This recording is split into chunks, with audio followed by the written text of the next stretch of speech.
Welcome back. We're going to do the solo RPG session again today for the stream. So let's talk about where we left off last time. So we ended up having a surprisingly difficult fight with some mean lucks that we weren't really planning on having, but we came across some sort of a dugout, and we were like, well, we're very, very tired from traveling because our traveling rolls didn't go very well, so we wanted to tuck in there and get a good night's sleep before we kind of sort of finish the journey down to check on Dren's sibling. So after a very tough fight that pretty much wiped all our abilities, we went ahead and went in there and decided to take ourselves a long rest. Let's kind of step back and talk about sort of exactly what got us sort of to that point, what we really did in the entirety of the last session. I will go ahead and share this so you guys can see what I'm looking at, so we can all look at the notes together.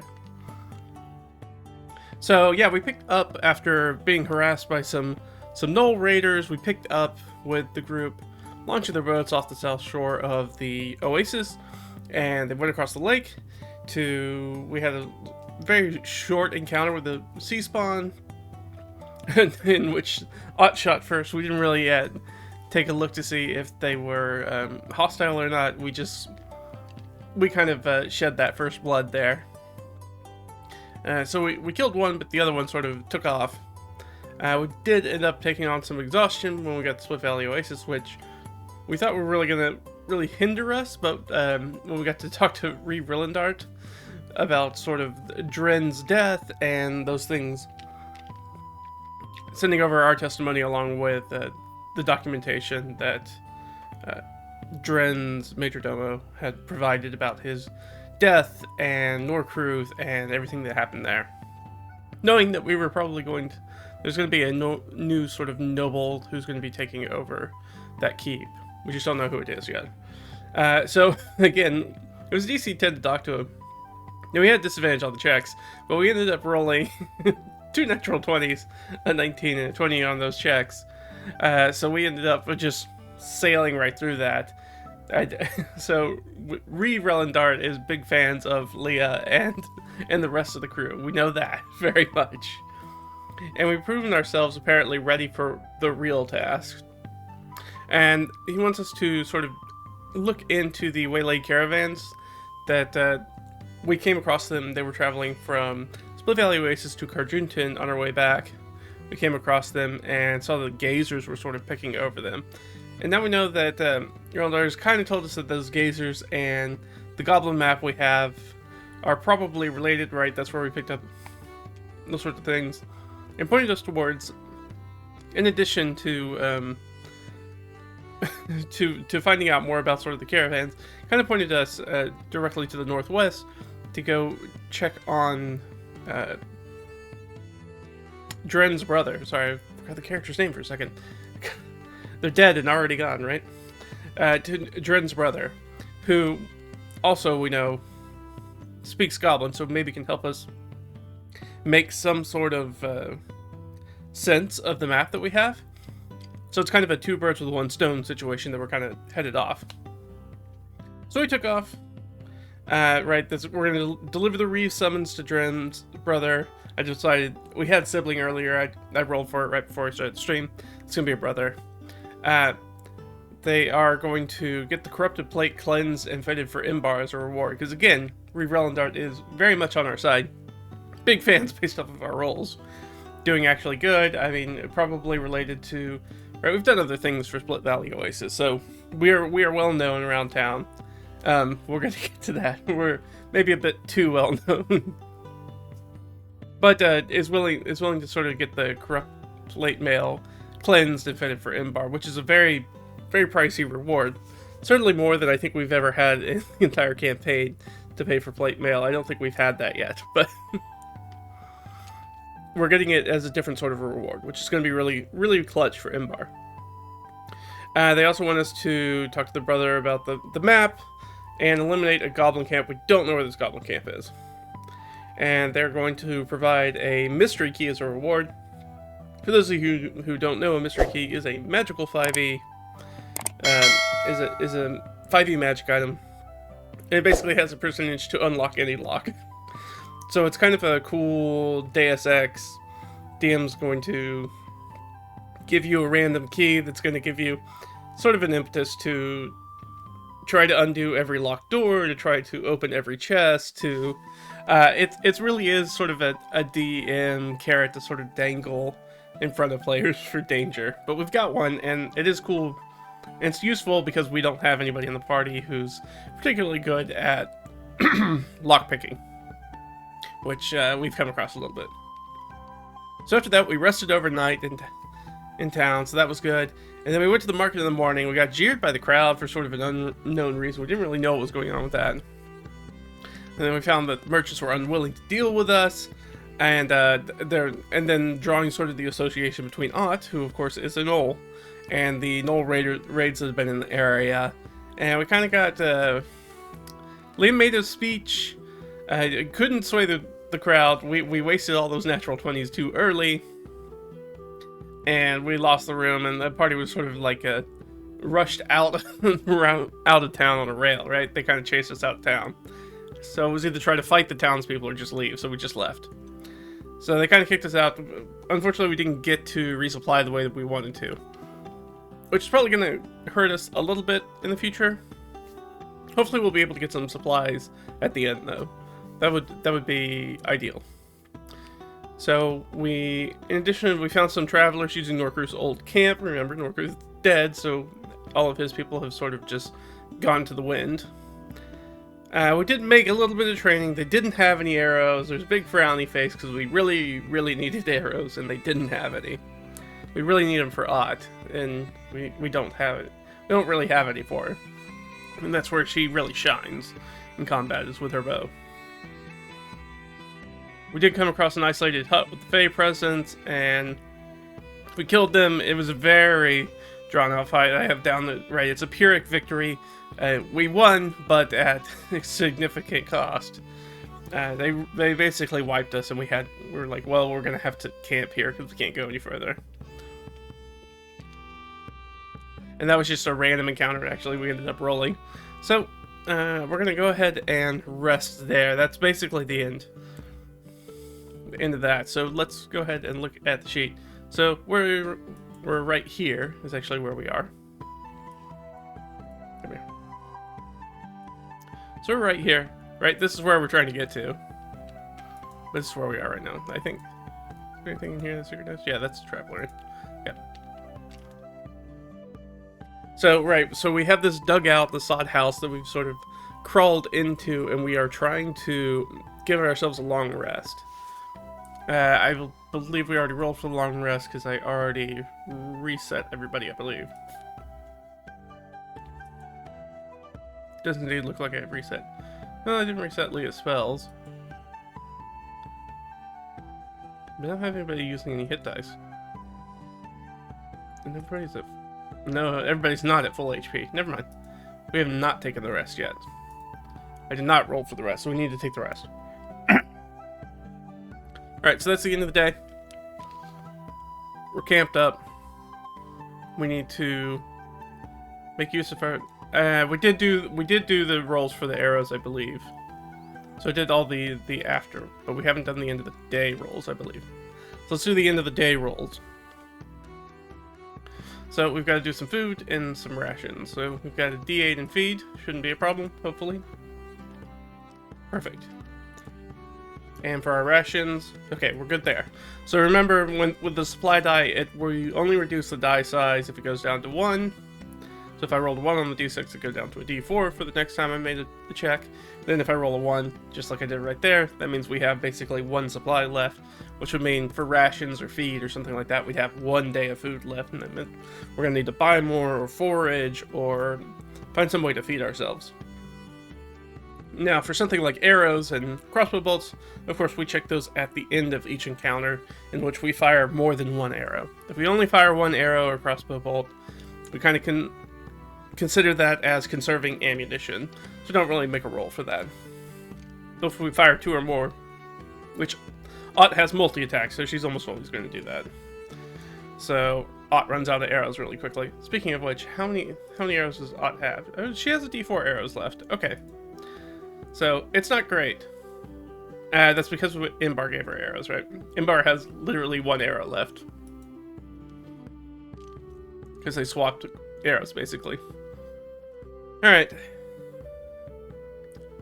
So, we're gonna rest overnight.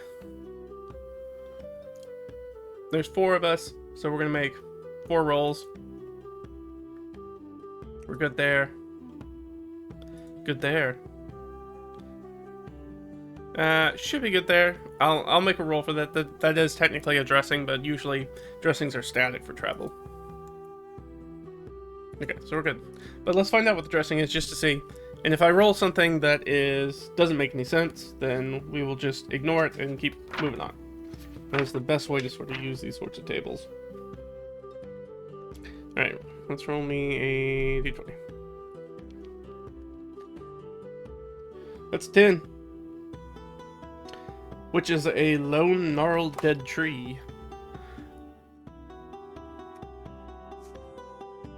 Who comes across that? That's a good question. I've got their character sheets up. We'll just use that order. 1, Delg. Okay. Delg spends some time with looking at it, wondering, probably in a little bit of self-reflection, wondering about why they're kind of still on this adventure, I feel like. And I was thinking about this in between the sessions, is that Delg's not super. He doesn't really owe a lot of allegiance to Leah or any other of his traveling companions. He really should be back with probably the rest of the researchers and other people from Carjutan that we left back at the estate. So, probably thinking about why he's here, and maybe and I was thinking about this, it may be time to sort of swap them out for somebody who's a little bit more. Look for a traveling companion that's a little bit more robust, let's put it that way. Handle themselves a little bit more in the fight, because remember, Delg's not technically a fighter, he's a barber surgeon, he's just a healer. Who can sling decently every once in a while. But most of the time, not. It's not really useful in combat except for the healing capabilities. So think a little bit about, what it means, and maybe whether they should still be here or not. We do need to roll for Gimbal as well. Alright, nothing happens with Gimbal. Gimbal is, as far as we can tell, Gimbal, and that boot is going to drop at some point, and it's going to come back, and that karma's going to bite us in the butt. But for right now, past few sessions, Gimbal is in the wind. He is on his heels, he's on his back foot, he's basically circling up, trying to regain his strength, and probably come after us now, because he's probably pretty weak. So, we don't know when that's going to happen. We know it's going to happen at some point. But for right now, it seems that he's not much of a concern. Let's go down to our traveling. So otherwise, rest goes uneventful. And we'll update everybody's character sheet real quick. Let's go down here. Alright, so that didn't happen, so we're gonna reset these guys. And then let me update the character sheet so we'll be good to go. That all looks good. Delg looks good. Imbar, it's back up to 39. Oh, that's why, because I was gonna have him spend hit dice before the rest. But I ended up not doing that. We just did the rest anyways.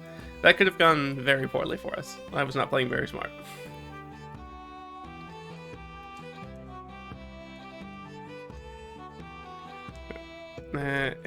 Sorry. One of those is going to be for mage armor, so we're going to leave 1 first level slot undone. They get a D4 back on the magic missile. Wand. They got 1 back. We'd like more than that. That's okay. And for Odd's going to be back up to 33. Alright, so everybody's healed up. We're going to go. Let's hop back in. So here we are. We're going to travel to the northwest. Let's go ahead and find out what that's going to be. Probably scrub. No, actually, it's gonna be a little desert. Plop that down. Very dry. So we'll roll our Constitution saves. We do have advantage because we do have our mule with us. Not really helping us though.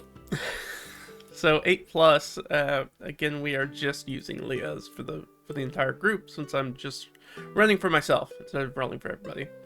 So that's a whopping 10. All right.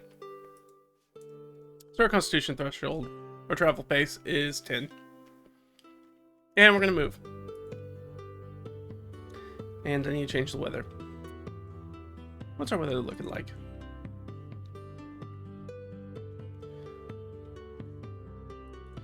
Not too bad. The wind kind of sucks, but other than that, we're doing alright.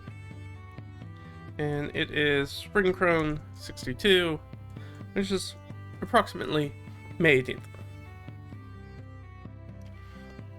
You can tell how long we've been running the solo session because we're on May 18th, which is today in real life. But we started this on the calendar time of when I started basically the campaign, which was obviously not today. So you can see how long it takes. But not that much time has passed in game. We've had what, like 2 months or something that have passed in game? Not too long, actually. So temperatures are pretty good. There's gusting wind. It's kind of light rain. So it's not the greatest conditions, but it's not terrible. So I'm not really going to give us disadvantage on any of those rolls. But it's not particularly comfortable. And of course, it takes us plenty. It takes us a D4. So it takes us, I mean, it's a lot. It's pretty miserable walking conditions. Not difficult to actually travel in, but just being hit by a bunch of wind and rain is not fun if you're trying to travel. But we do make it, and we pass into the sex. It's probably very humid once the day gets going. And it's really kind of muggy, which is not a lot of fun. There is a traveler in here though, which we do come across. We do need a name for the inn though. And last time, I'm not sure I trust our table to handle this, because last time we got the regular trout, which in itself is a very funny inn name to me, but maybe not what we want to name it. So I'm going to look up a few on random generator. Chat, jump in if you see one that you like, otherwise I'll just grab one. Random tavern name generator. There we go. Alright, the Tipsy Elephant Seal. No. Next Best Pony. The Next Best Pony is a pretty good name. I do like that. Might swap some of these up. The Massive Chestnut, Efficient Salt, Light Dragon, Lonely Mind, The Poor Inn. The Poor Inn would work very well if we want to follow our theme of just kind of silly tavern inn names like the Regular Trout and the Poor Inn. Annoying Magpie Bar, Magnificent Snowball, the Green Leaf. The Green Leaf is funny because this is a desert hex, so it is a sort of a sucker kind of thing. So I do like that, but I really like the Poor Inn. That's such a dumb name. It's so silly. It's so stupid. It's so simple. I'm just gonna go with it.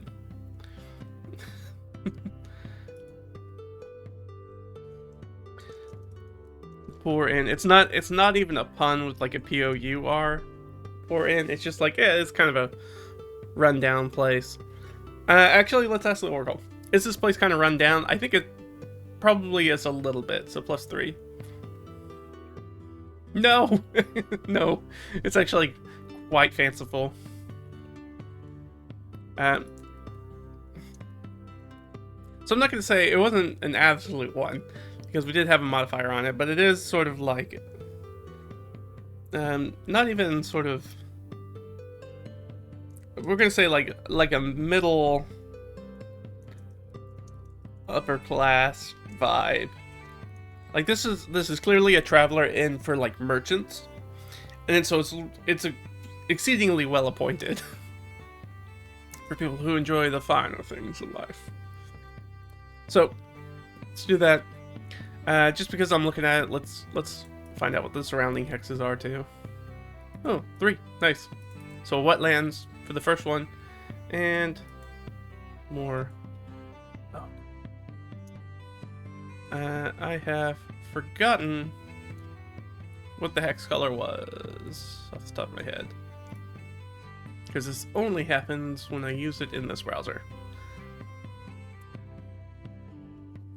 That's fine. So, close enough for now. I'll fix it later.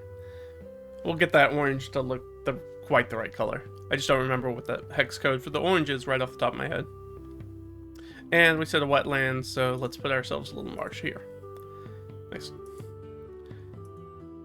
What is a dry sort of like caravanserai? I'm gonna guess more sort of that vibe, since it's kind of in the desert. So a big sort of like sandstone structure that kind of comes out of nowhere. And from a distance, as we're sort of approaching it with the mule and the sort of our train of travelers kind of marching along, we do see it from the outside. It looks almost like a fort, like it's a fortified inn kind of situation, because it's kind of in the middle of nowhere. So imagine coming across sort of a sandstone fort in the desert. You have a very good vibe.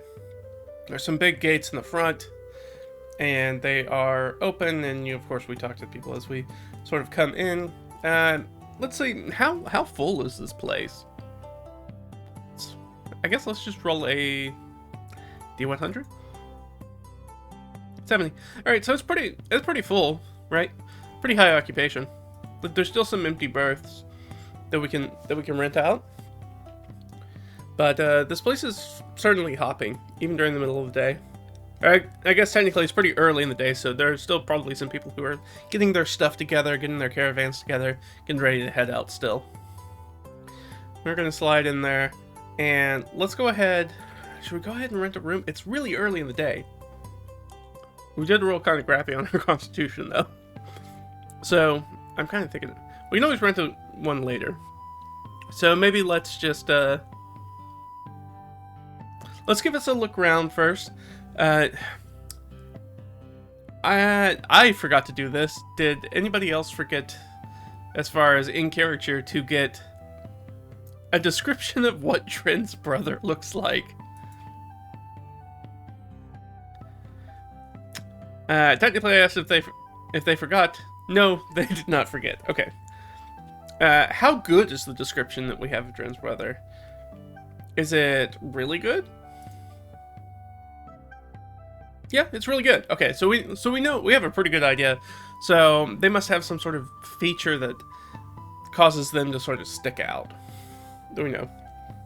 I guess the final question is, do we know their name? I think that's highly likely.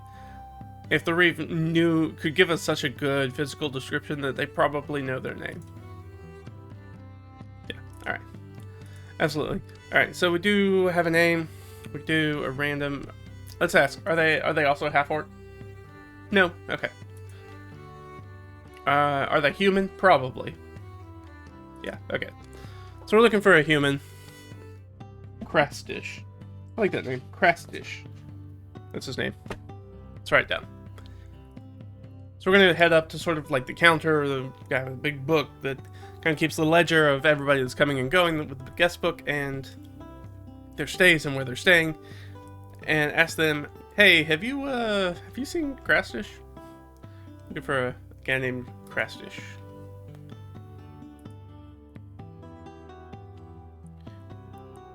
Alright, right, we did bury the body and took a long rest. We do the caravanserai. The poor inn. We are seeking crash dish. Human. Which I guess technically makes them a half-brother, right?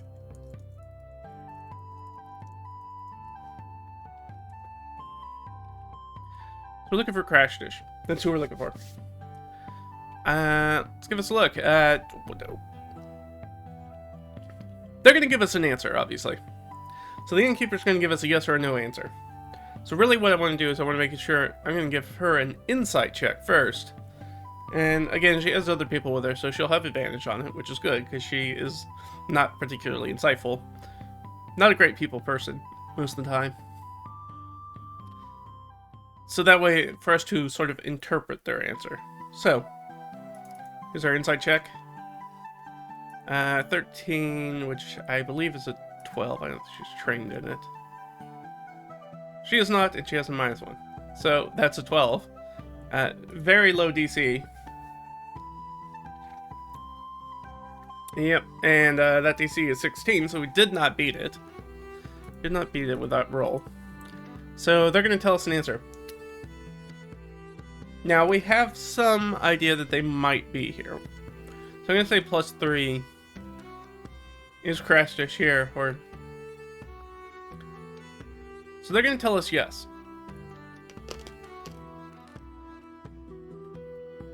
So yes, Crash Dish is here. Kind of looks through the books. Let's say an older sort of halfling. Has a little readers on. Flip the book. Let's see here. Crash Dish, Crash Dish, Crash Dish, Crash Dish. Yeah, here we go. Is he... Right, more oracle questions. Is he in residence? Is he here now? No. So they're kind of like leaning over the sort of like the edge of the counter, like trying to read upside down on the book. Is he still here? No. No, it seems he's checked out just recently. How recently? Today? This morning? No, not this morning. Quite opposite of this morning. Or let's make an executive decision here. So instead of being like, no, because that would mean that like he was gone maybe a week or two ago, and that's frankly going to be a pain in the butt game-wise to try to track it down at that point. So instead I'm going to be like, oh, he's gone, but here's where the one steps in. Didn't settle up, right? Maybe took off in the middle of the night, or this morning, early in the wee hours. They went to check on him, rooms abandoned, skipped out on the bill. So they kind of tell them there. Yes, but he's apparently decided to take off. So it happens every once in a while. We'll make a guard report. We'll do things that need to be done, but you know, it comes with running a business, I suppose. Sometimes you just don't get paid. Unless, of course, you're wanting to settle up in his favor. Oh. Ooh. Here's a question. Does that halfling have anything to sort of offer? Like, hey, they left this behind, or you could get maybe you can get some clues from some of their items about where they went, or something like that? Maybe. I think that's 50-50 chance. They leave something behind like that? No, alright. So it doesn't really have anything to swing the deal. But it is sort of pushing on them to be like, hey, if you are have anything to do with Crash Dish, you know, you should pay his bill, right? If he's your friend or whatever. And I'm just gonna hold that real quick.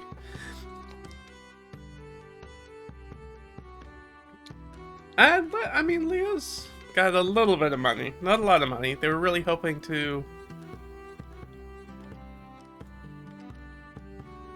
She has a little bit of money. But they're really hoping not to spend a ton of it. She does have quite a bit. I mean, not quite a bit, but some money. How much? I think she'll ask. You know, what's the damage? How long was he staying there? That's a good question. If the Reeve knew of where he was, it must have been probably for a while. Are we thinking? Are we thinking months? Probably not months. No. Weeks. Probably weeks, then. No, not weeks. Okay. Maybe just days. He just had really, for whatever reason, very specific information about it. I mean, it can't be less than days. It has to be days. So how many days? let's say we might count days up to what, like 2 weeks, like a fortnight or something like that. So let's do a 6 and an 8. 5 days. Okay, so it's 5 days total. Let's get a good price. We did say this is upper class, so it is going to be kind of expensive. Room and board rates. Yeah, I definitely put this in the middle part, but I'm going to give us a... I'm going to give us like an advantage on this. So we got 5 days at what rate? Didn't matter, rolled the same thing. At 5 gold a night, so 25 gold. Ooh, that's real pricey to settle up. Do we have any supplies? I think she's going to say yes.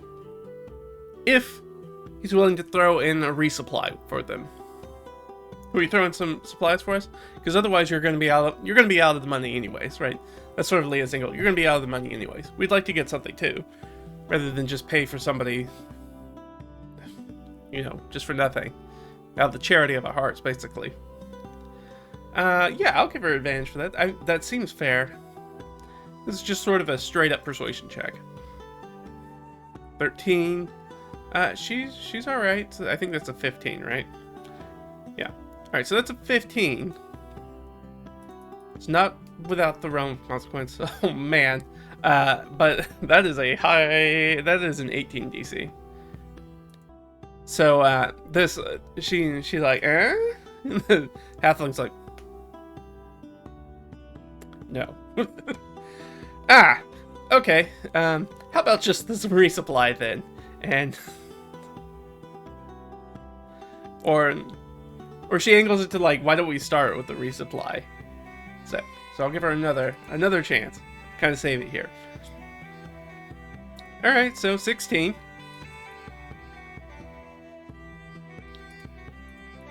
Thank you. All right, that was a 13. He kind of rolls.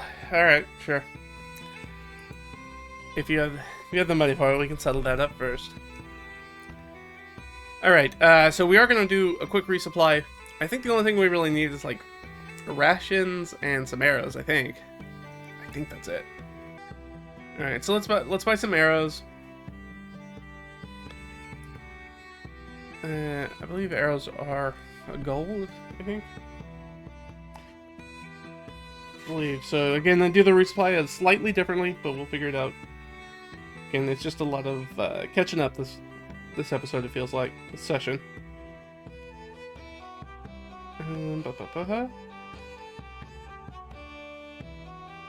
Ammunition, there we go. Yeah, gold per. Alright, so that's 1 gold. Then let's go ahead and get her up to at least 6. Alright, so 5 gold. So we'll spend 5 gold to get Imbar back up to 6, which is all she can carry on her person. Let's go ahead and we'll remove this all from Leah's.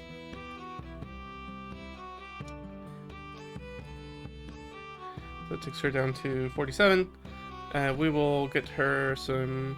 Well, we're still doing arrows, so let's just do arrows for Ott. Ott has a d4, let's do d6. Alright, and another 6 gold. Right, pretty wild swing there it can be sometimes. Alright, so we'll go ahead and that'll be 6, and that'll take Ott back up to 6. So the first arrows were really cheap, but we kind of probably ate out their entire stock of arrows. So it ended up costing us kind of a pretty penny in the end. Well, it's okay. And then let's buy some rations. That's the only thing we need to buy. Which I believe are also 1. Right. Actually, they are half a gold a day. Half gold a day times 2 is simply 1. Right? Clearly they have plenty of rations, so we were able to pick that up, no problem.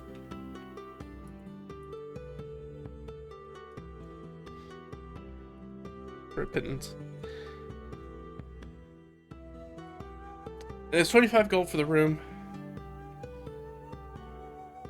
Do we pay it? Does Leah pay that? I don't... We don't really know anything about this guy. Is the thing, and we're not really, like, representatives to take care of him. So, I guess we need to ask...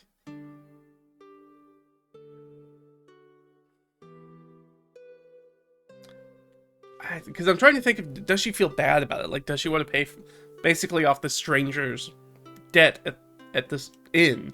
That's expensive, right? It's 25 gold. She is flashing cash, though.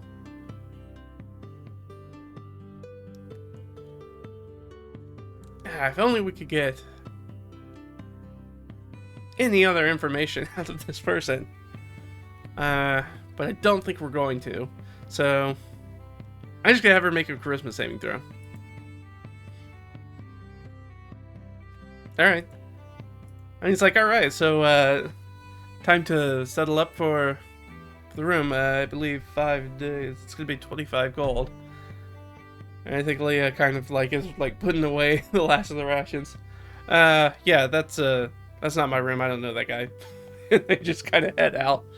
I think the halfling's like gets super flustered, like, oh, you're out 25 gold, blah, blah, blah, blah.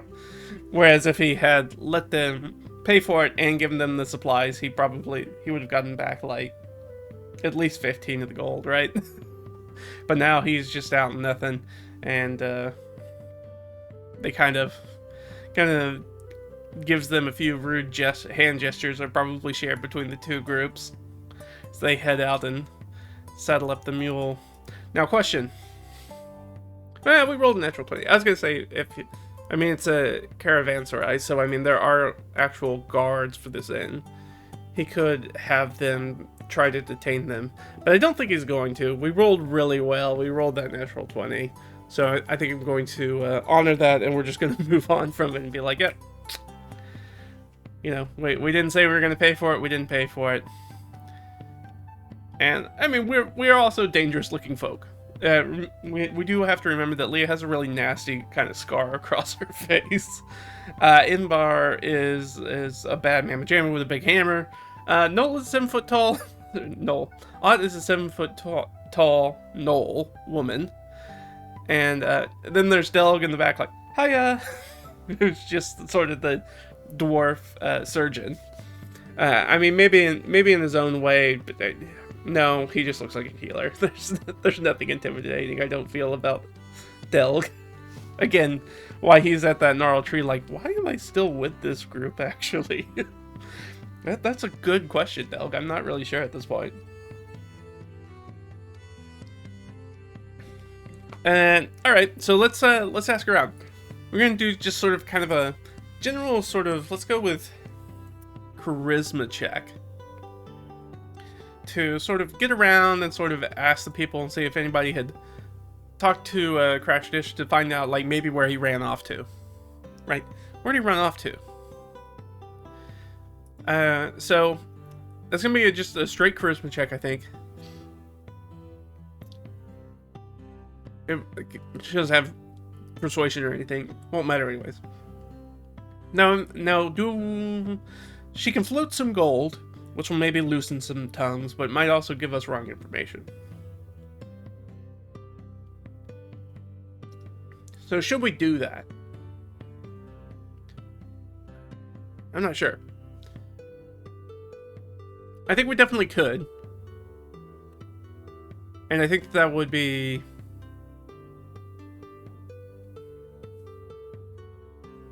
helpful. These are merchants. They are kind of... Yeah, let's go ahead.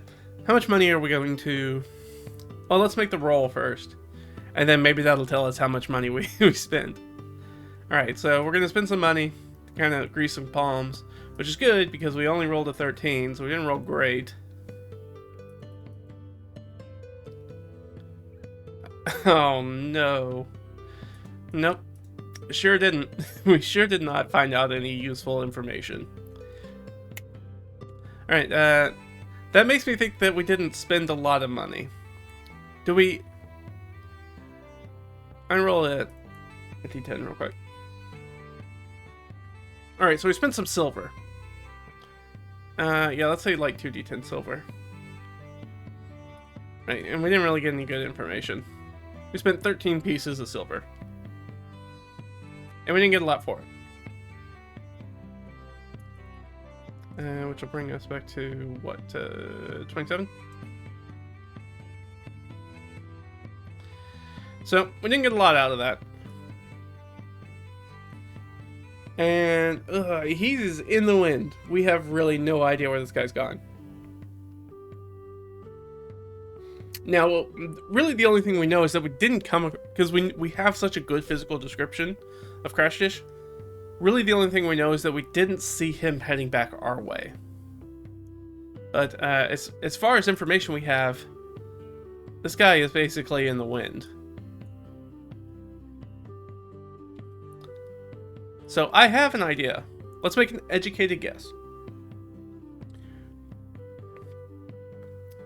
Based off of the people that we have here, I think we have Imbar, who as a career adventurer probably knows some stuff, has probably done some bounty hunter-esque work.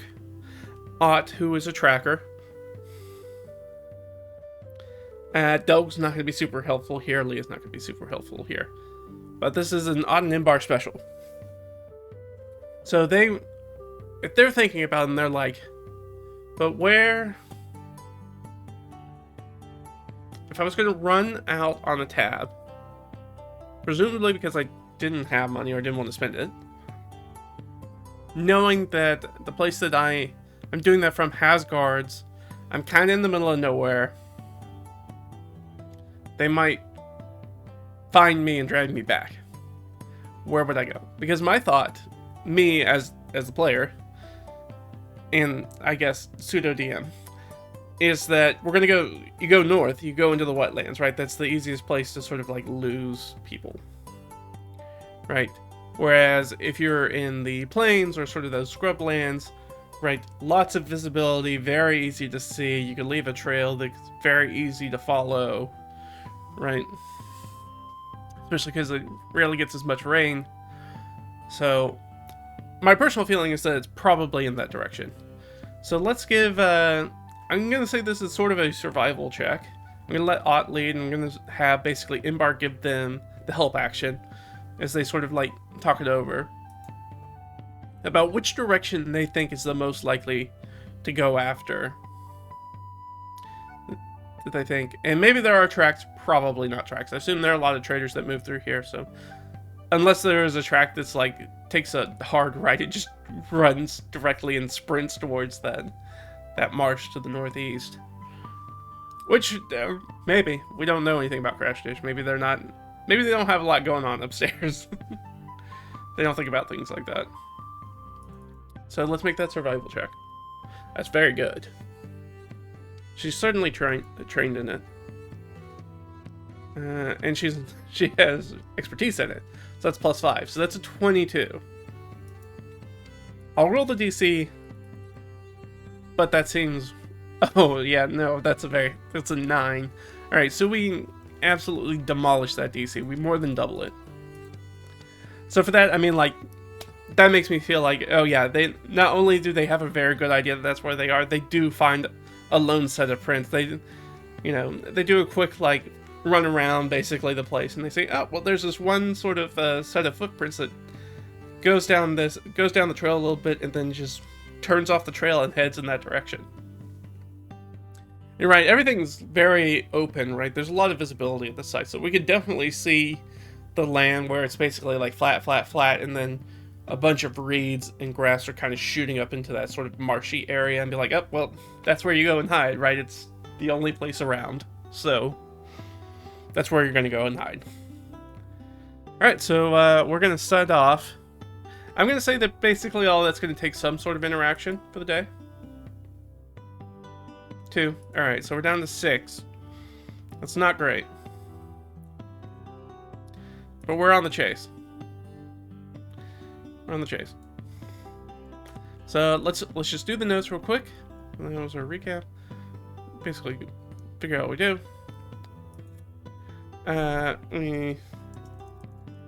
We bought some...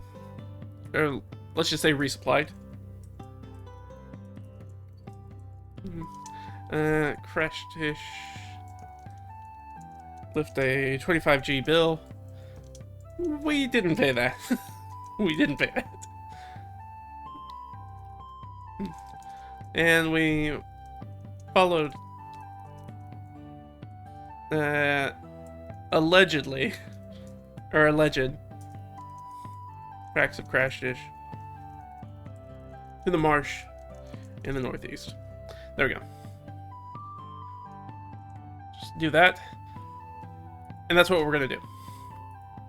So we go stomping up into the marsh. So we did make a roll, so we need to see if something happens to us while we're running there. And of course, we rolled a 1, and immediately we are going to get ourselves into some sort of creature encounter.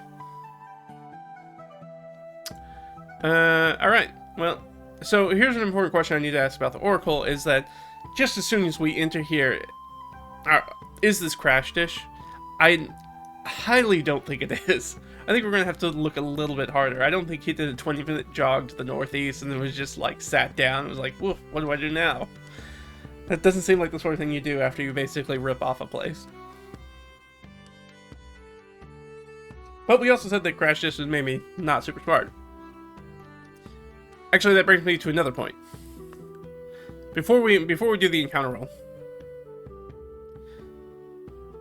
we don't really know a ton about Crash Dish as a person, but we can look at his tracks.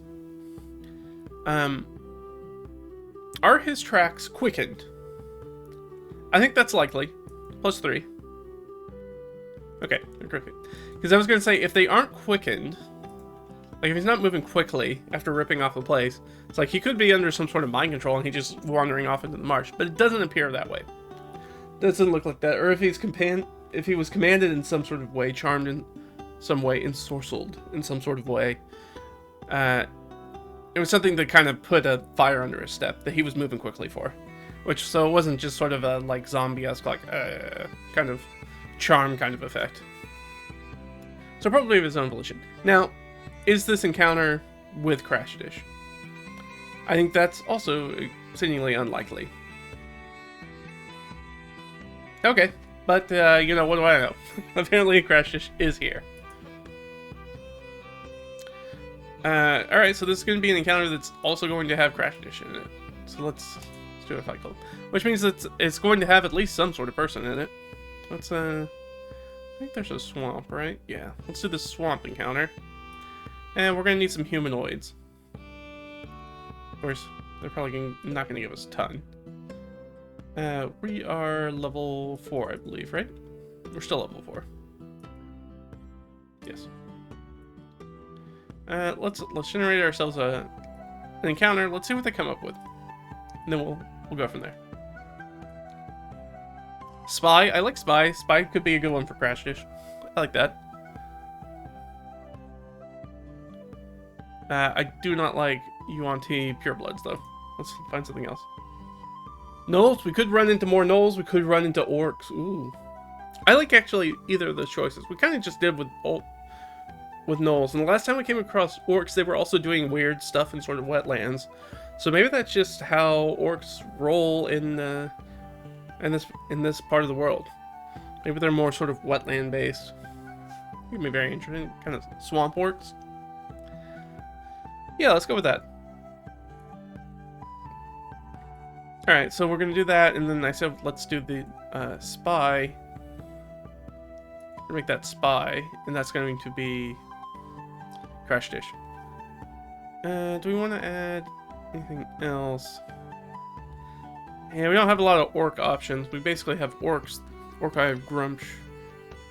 And Orc War Chief. I guess we could add it. I think that's going to be... Is that going to make it too difficult? No. Alright, and let's say, yeah. Let's go with that. It may be a little difficult to run. We'll see. So we're going to have the orcs. We're going to have up to 4 orcs. Let's roll a d4. See how difficult we're going to make this on ourselves. 1. Oh. So actually this is not going to be too difficult of an encounter. Well, I mean, it's still going to be a hard encounter, but definitely less than it was. We're going to be on the low end of hard, which is good. It's a good place for us. So we've got 1 orc, Crash Dish, and then Orc Eye of Grumsh. Perfect. And let's look those guys up real quick. Zip, zip, zip. And we'll get them sorted, and then we'll roll some initiative.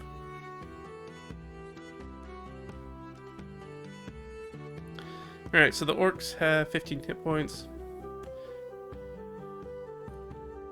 Let's go up to our combat tracker.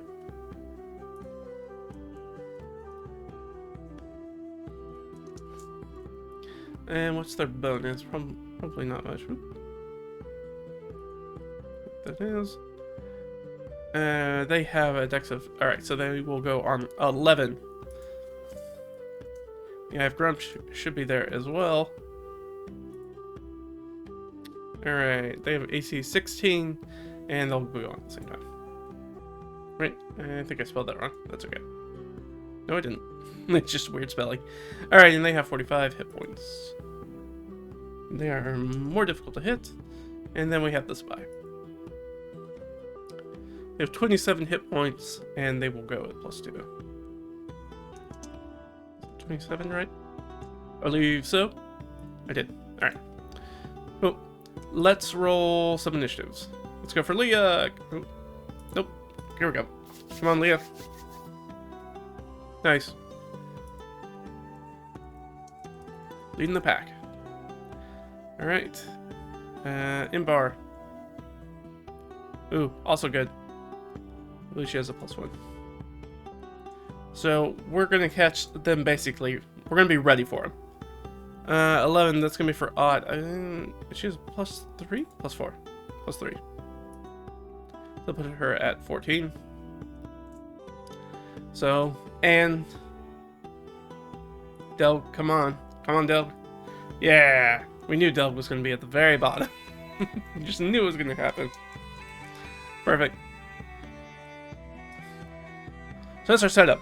So we kind of crash into the brush, and water that immediately basically goes up to our knees or thighs, and sucking at the boots in that mud, and then immediately come across people. We were not trying to be stealthy. This is I'm jumping to combat, but we might technically not have combat. But though I feel like these people crashing very quickly, so is likely to be combat, but let's find out. So Leah's up first. She kind of crashed through the brush. She sees 2 orcs and a human. That's a good question. What are they doing?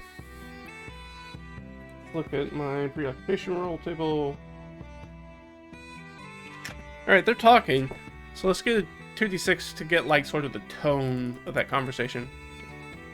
Oh, it's bad. Okay. They're arguing about something. They're arguing about something in hushed, probably kind of hushed tones. We sort of bust onto the scene, just kind of go through there, and I assume people kind of go for weapons lanes there first. I think Leah sort of grabs her staff and kind of holds it out in front of her, and kind of points it at him. We know who Crash Dish is. We have a very good physical description. Can we tell that this is Crash Dish? We'll give her a perception check. Advantage. She knows exactly who she's looking for. That's pretty good. That's 17. Yeah, we recognize Crash Dish. Crash Dish.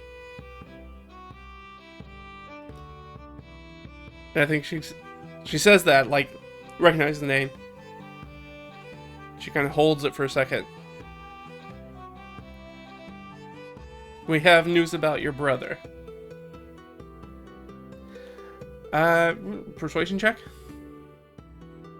Sure, I think it's flat. Pretty good.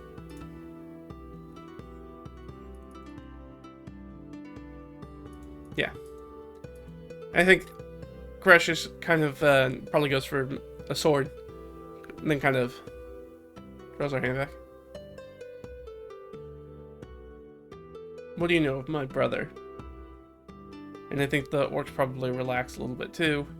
Or do they? Let's ask.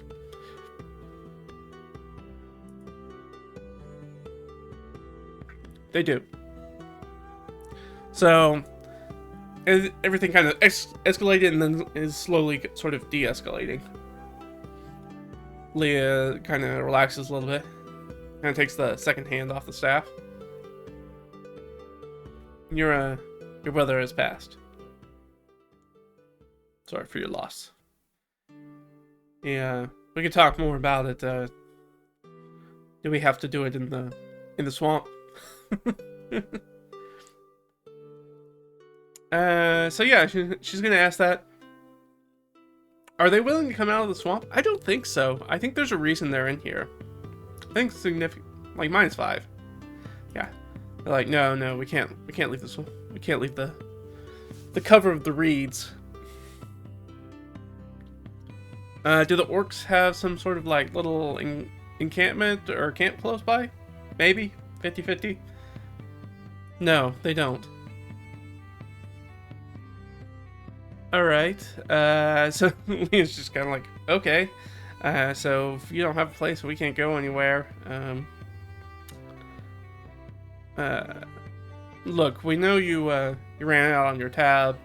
If that's really an issue, we can go get it paid. But we do need your help with something, in addition to serving you this news. Kind of hands over this the sealed letter. It cracks it open. It's basically the summons from the Reeve. Split Valley Oasis to be like, hey, you need to come in. Ah. Kind of like slaps against his hand. Okay.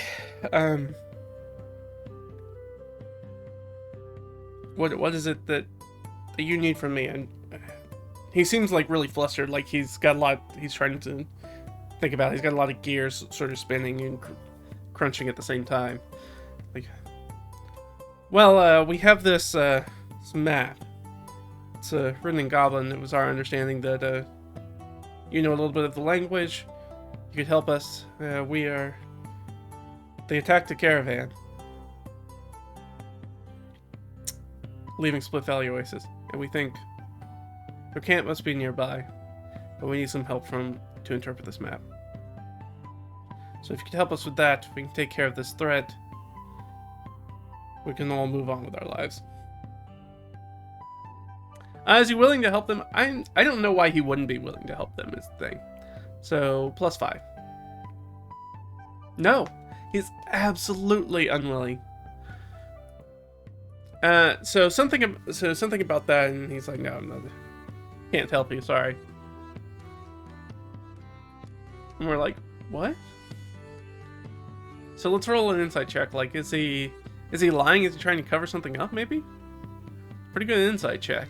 We have -1, so it's 16. Which is exactly the DC. So we hit the DC 16, so he's holding back. He's not telling us something. He's clearly not telling us something about the situation. I'm going to say that probably he sneaks over a little look. Like when asking about the goblin, he kind of like sneaks over a look at the orcs. So maybe this is related to the orcs in some way. Her kind of standoffish, kind of standing back a little bit. Like, they're still kind of on edge. They kind of basically got, like, their arms crossed. Kind of watching.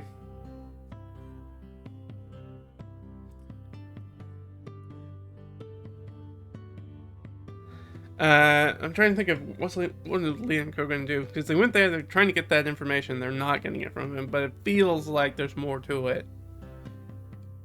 Yeah, I think Leah kind of reiterates what she said. I was going to say earlier about sort of like and it was like, look, if you're in trouble, you know, we can try and help. What is it that you need? Why are you holding out on us? It's clear you know more. Well, if you help us, we can help you. So yeah, another persuasion check. Very good. That's 21. Almost certainly hits this DC, right? Oh yeah. Oh yeah. So that's a 9 DC again. So we more than double it. So there's going to be a click moment. So I want to know, in this click moment, is this like immediately going to attack the orcs? Because I don't know. Is he going to turn and attack the orcs? I think it's 50-50 because we don't know anything about their relationship. Yeah, okay. So they're worried about the orcs.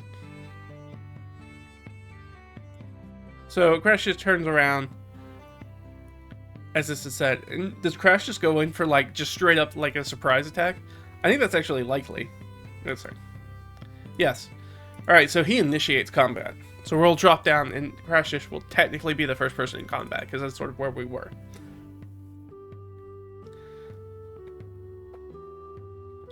Makes the move and tries to stab whichever one's closer. Is that the Eye of Grumsh? Probably. Yeah. So Crash just pulls his weapon and just tries to jam it right into this orc. I'm going to give him advantage because it's a sneak, basically kind of a off-the-cuff attack. Ooh, that's pretty good. That certainly hits. Let's find out what sort of weapons he's got going on. Oh, and he does get sneak attack. So he just pulls out his...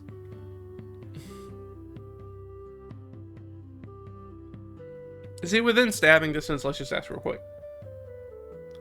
Yes. Alright. So then he just immediately pulls out the sword and just like shoves it into the side of this orc.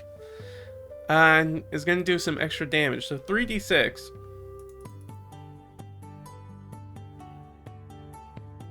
So 17 points of damage as he just slides it right up under this orc's armor. Ouch. That's a big hit right off the bat. Immediately taking him down to 10 hit points. Oh, so, or it would be if I was looking at the right one. 17, so maybe 28. Alright. That's, and then he's going to disengage and move, like, sort of back behind all the other people in, you know, armor. And move behind them. Oh man, it's the orc is going next. I guess we should actually use the surprise rules. I mean, alright, are they surprised? Yep, okay, so they don't get an action this turn. Is the other orc surprised? No, they're not. Okay, so this other orc's actually gonna get to go. So the second orc is... What's this orc gonna do? I feel like they have probably a very clear understanding of who they need to go after, and it's probably gonna be Crash Dish. Who's definitely going to use that aggressive and his bonus action move up to its speed towards the hostile creature that it can see, which is obviously going to be Crash Dish. Is that going to provoke any opportunity attacks? I don't think so. I think they'd go around it. Okay. But apparently they will. Alright, who's going to get it? Leah. Alright, so they're going to run past Leah real quick. So Leah will get an opportunity attack as they just sort of push past to get after Crash Dish. So she will sling her staff, try to pop this orc. Kind of with the end, just kind of slap him right in the head with it. That's a pretty good roll. I'm pretty sure that hits. Yeah, on the die. Technically wielding it two-handed. I did say that. So 7, 8, 9. 9 points of damage. No. That's 8 points of damage. She only has +1 strength. So 8 points of damage to this orc. Ouch. So tries to whip around using all that speed and kind of comes around, and she kind of pulls up the end of her staff and just like pop. I'm thinking like right here, like on the side of the head, just bam. It's like everything goes white for a second. Like, oh wow. But does have enough movement to sort of like tumble a little bit if they get knocked off balance and kind of come up, because they're in their sort of like aggressive war cry. Ah! Coming in with the great axe, immediately going to come in after Crash Dish. Very angry, apparently. Oh, that's... I don't think that's good. I think that's bad. I think they get something extra on crits, right? Oh, no. Not these ones. Alright, so 2d12 plus 3. Well... it's been nice knowing you, Crash Dish. Because that is, that's 14 points of damage, which Which is quite a bit. Ow. Which is... Get this crazy. Yeah, going full. Absolutely, yeah. I'm not going to do the Cockney accent, but definitely, yeah. Unfortunately, no DACA. But gonna jump in, hit Crash just really hard and get all up in his face. And I think Crash is like, get this crazy thing off of me. And that's our orc. Delg's turn. Delg does what he does best, which is stand in the back and try to sling. And miss. That's okay. Good job, Delg. You're doing your best. That does bring it up to Leah. Leah is going to, I guess, firebolt, probably. Just pop this thing in the eye, and did not seem to deter her, and she's like, okay, this thing is really mad. But already has that one sort of on the ropes. And so it's going to turn around, sort of like pull in that mote of fire out of the air and just blast it with, try to hit it with a firebolt. That will hit for sure. For 7 points of fire damage, that's enough to fricassee that one. And the orc's in the back and raises up its great axe for another strike, sort of down on Crash Dish, and then boom, gets hit in the back with a firebolt. Probably some of it sort of bursts through the chest a little bit and kind of crumples over. Alright. That's Imbar. Imbar's going to get to go. Imbar is going to close on the Eye of Grumsh. Unfortunately, she will not get her adjacent ally bonus because nobody's there, but she will make her attack. It's +6 with that Warhammer. I don't need that. I don't need that. Come on, come on, come on. Yeah, that will hit. They have a 16 AC. Which is 2d6 plus some bonus. So, oh no, the Warhammer is 1d8. My bad. I have another character that has a maul, and I'm getting them confused. The hammer's not quite that big. So that is 7 plus 2. So 9 points of damage. And clang clang goes the hammer. Sort of cracks this guy, probably like in the shoulder area, with the warhammer. It is Ott's turn. I think everything's kind of in the melee right now, so I don't think she's gonna pull at her longbow. So I think she's gonna opt and just go in with her spear and try to get this person down. Get the advantage from it. Definitely gonna hit. 1d8, I think, is also +2. Yes. So 6 points of damage on this Orc Eye of Grumsh. And that's it for Imbar. Does she have multi-attack with the spear? No, I believe she only gets multi-attack. No, she should get multi-attack with both. So she'll make another attack. And hit again. Nice. For another 5 points of damage. And 8. So the Eye of Grumsh not looking bad, not looking good. So basically what happens is Imbar kind of charges up and yells and sort of slams this thing off kilter, and then Ott kind of comes in, gives it 2 quick stabs sort of in the side, and this thing's bleeding a lot. This thing's bleeding a lot, so probably gonna try to get out of here if it can live to its turn. Crash Dish is so. I think there's a possibility that Crash Dish might actually stop the combat. So maybe he's been wounded though. Is Crash Dish going to try and stop the combat, or try to get the Eye of Grumsh to basically surrender? I don't think so. I'm gonna say -5 since he's been injured. Yeah, no, alright. So Crash just gets up and runs over there and probably just runs this thing through. Right, has advantage. I don't think that's gonna hit. It was 16. There's no way the spy has +7 to hit. So, unfortunately, swings wildly, kind of raging. bleeding from a pretty sizable cut on themselves, on their person. It is the Eye of Grumsh. The Eye of Grumsh. What the heck are they gonna do? Probably try to get out of here. Let's give them a charisma saving throw. That's low. That might be good, but I don't think it's low enough.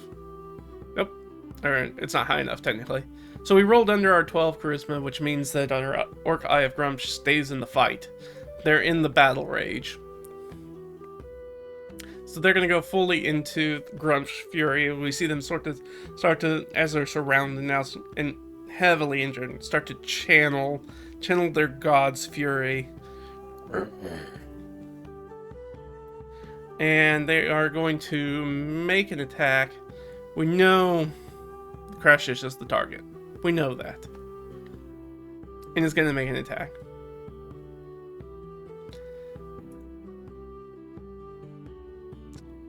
Luckily, going to miss, because I'm pretty sure that might kill him if it hits.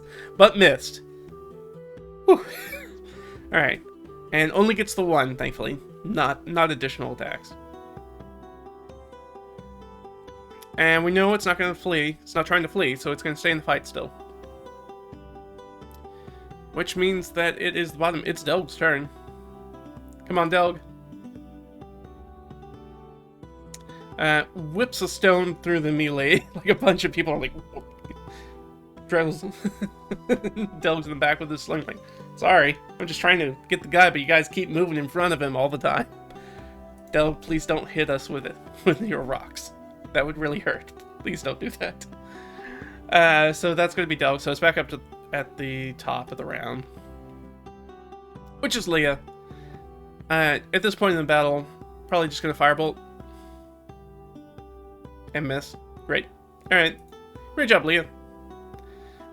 But going to stay back in support. So it's basically Leah and Delg in the back, and then the other two are up front with Crash Dish and this Orc Eye of Grumsh.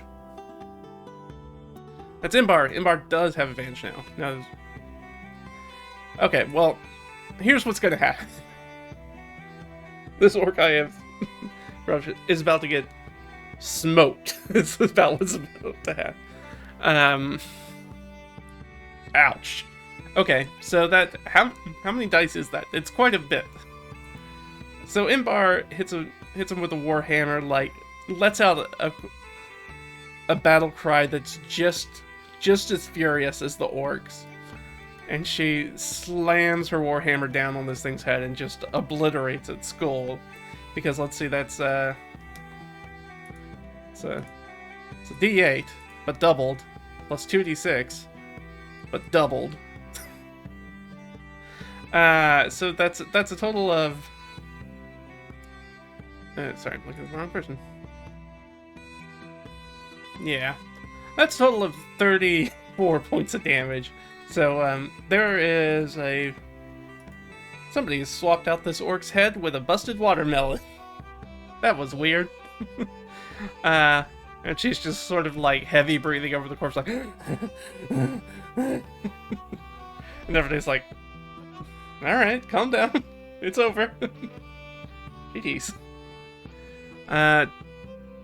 Delg will apply some first aid to Crash Dish. Which I believe gives him 10 hit points back. Which I believe is exactly what he lost. Or thereabouts. So he's looking fine. So he sort of ties him up, and then everybody sort of sits down. Now, question. Are there any other orcs hiding in the mist? I don't think so. This seems sort of like a clandestine meeting, or it was like a hunter party or somebody who was sent specifically for Crash Dish. I don't think so. No. Alright. As far as we can tell, this marsh is otherwise empty. Absolutely empty. Let's pick over the bodies real quick. See if they have anything on them that's worthwhile. Give it a look. 8. Too far. Some pocket contents. I love me some pocket contents. 4 and 3.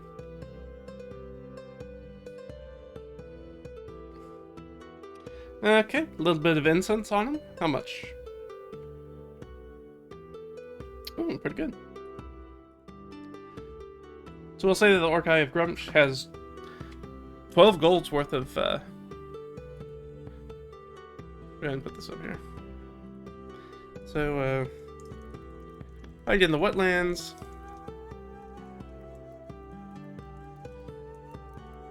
Orc.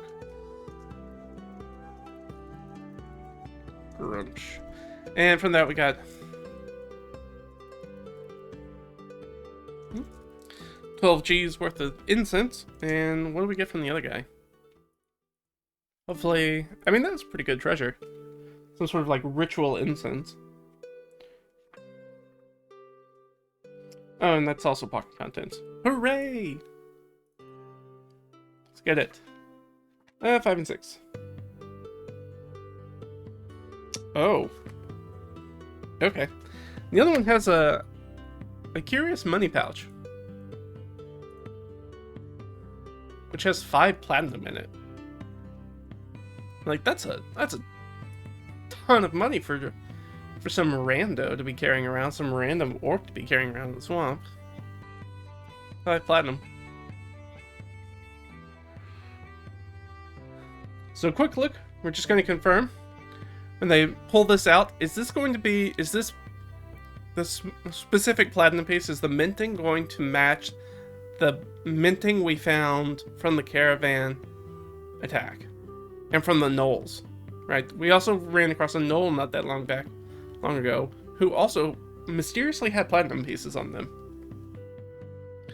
I think it's extremely likely that these are, to the point where I'm like, do I even roll for it? It's extremely likely that these are all the same minting and they all come from the same place. Let's roll. Yes. Alright, that's technically a 21, so that's sort of a yes and situation. So let's see if there's some sort of edge that we can get from that. Because I'm thinking, well, the edge we probably should get is probably Crash Dish helping us, right? Probably being able to identify it. Which I'm actually not going to roll for. I'm actually just going to use that. Let me see. Like, oh, have you seen these before? Yeah, of course I have. And of course I'll absolutely take a look at your map. I'm sorry. This sort of situation with the orcs has me a little frazzled. Because I think the idea is that obviously they're in league together, right? This is all coming together. Right? Probably. Yes. Okay. Doesn't get any more yes than that. So yeah. So like absolutely yes. Yes, there's a large patron who seems to be paying off a lot of the sort of wild peoples and monsters around the area. They're all using this specific minting. We're seeing a lot of platinum in particular. So let's make like a history check. Do we know, with advantage, we got a bunch of people helping us, and we'll let Leah do it because she's quite good at intelligence-based stuff. Does the minting give us any indication about like any information about them? And I think so. So 14 plus. I guess technically she's not trained in. Well, it helps if you look at the right character sheet too. Alright, Leah is trained in history. Of course she is. So that's a plus 5. So that's a whopping 19. So let's just check the DC. But I assume. Oh. Okay. Well, that's very high DC. That is a 20 DC. We missed it by that much. Okay. Which actually probably tells us a lot. If we don't recognize that. Like, nothing in my history I have no idea what these coins are from.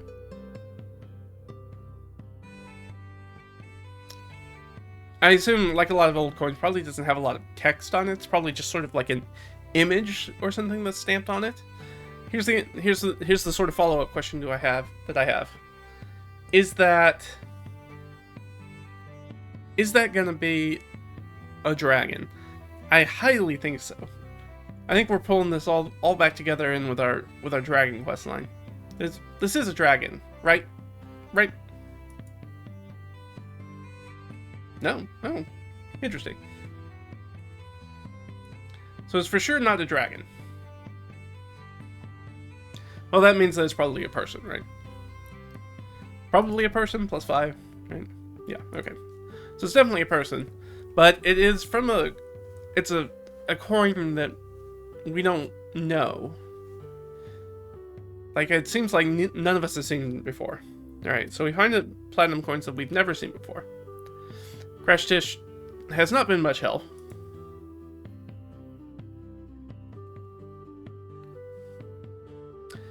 So I think we're gonna ask about, like, hey, Crash Dish, what the heck are you doing out here, by the way? What is Crash Dish doing out here? Let's give him a little plot thing. Actually, I'm gonna roll for it, and then I think I'm gonna take a quick break to refill up my tea and stuff. And while I'm doing that, I'm gonna think about how I'm gonna interpret that, and see if I come back with anything. If you guys have any ideas, of course, drop it in the chat, and I'll take a look at those as well. But I think I'm gonna roll to see sort of like what the heck Crash Dish is doing out here. So let's roll on our little chart. We've got one that will give us some sort of basic kind of quest ideas. So, what's sort of what are we dealing with here? 18 and 12. Some sort of ordinary trap or trick. Okay, sounds good. So maybe got tricked out here. And 12 is hide, obfuscate, or secret away. Okay, I think I have a pretty good idea on that. But I think we'll get ready and take a little bit of a break. Like I said, I'll do a little bio break and all that stuff. Let's see, anything we need to talk about before I just kind of zip off real quick? Let's see. Just take a look at chat. Oh, what is my system for solo? That's one question from chat. Yeah. So the system that I have is, I have an entire video where I kind of go over it, so you can go check that out in YouTube. If I remember, I will link it. I probably won't remember though. But you can definitely check out the channel where I kind of go through this document step by step, kind of take a look at it, as well as if you want to look at the more sort of like solo hex crawling aspect, we just did a long sort of intro for that. So that's one of the most recent videos at time of recording anyways.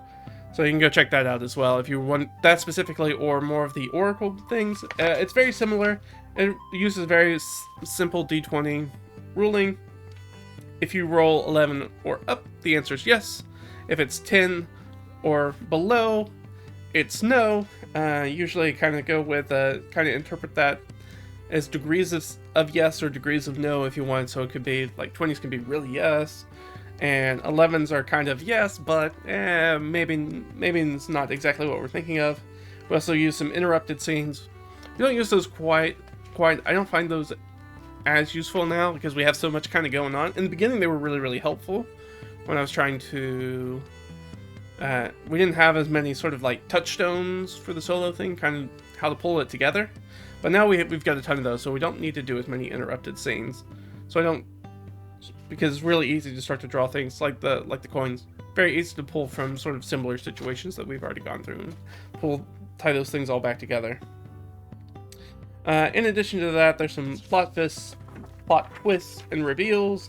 There's sort of a like how to make your own quest thing that's really quick, which we just used to try to figure out like why he's out here, why Crash Dish is out here. Got some descriptions in here, and then sort of like some things about sort of how to organize the play, which is sort of how I organize the document that I have, where it's got like the combat tracker and the wilderness tracker and the map and weather and dates and all that stuff. But yeah, that's pretty much it. Thanks for asking. Hopefully that's helpful. Again, like I said, go check out those other videos. They're gonna give you a lot more sort of informative areas for that. But I am going to take a quick break. I'm gonna refill up my things, use the bathroom, and we'll be back here in just a little bit, guys. All right. Bye-bye.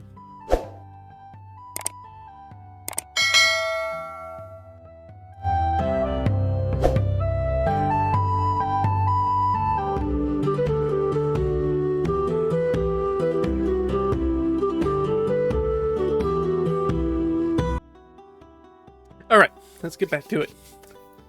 So, chat brought up a good concern, is that the platinum pieces may in fact be counterfeit. That's a good point. They could be counterfeit.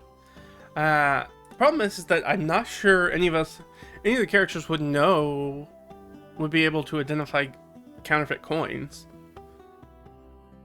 Delg, maybe Delg. So yeah, before we could fully jump back into it, let's see. Delg, give him a look over. I think he's got disadvantage, and I think this is just going to be, I guess, an investigation check. I think he's got disadvantage on it though, because this really isn't his area of expertise. It just, he only does it because, you know, he's a cash-based business. Right, businessman. So he deals with a lot of money. So he probably knows a little bit about like checking out counterfeits.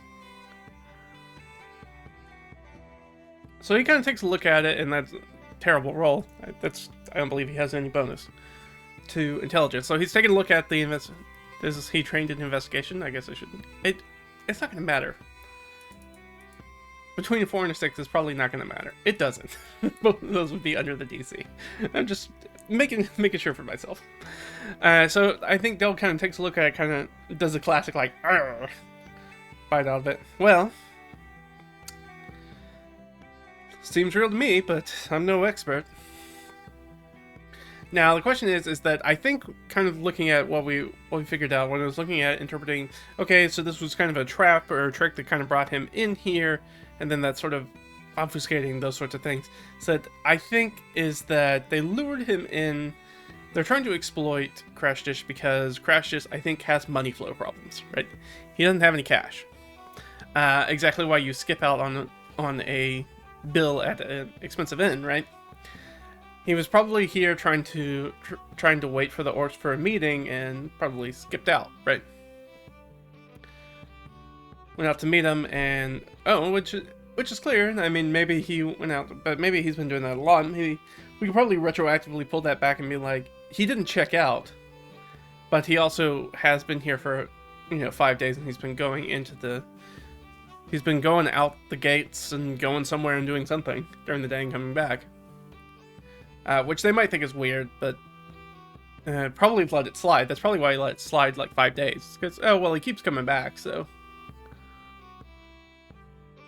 So we'll slightly adjust that in the retcon. We'll slightly pull things back and change that a little bit. Makes sense, but it seems like they lured him in here for some sort of cash flow problems. Now, as they're looking over the gold, and this is going to be sort of a passive perception, we're going to basically kind of give him an active stealth check.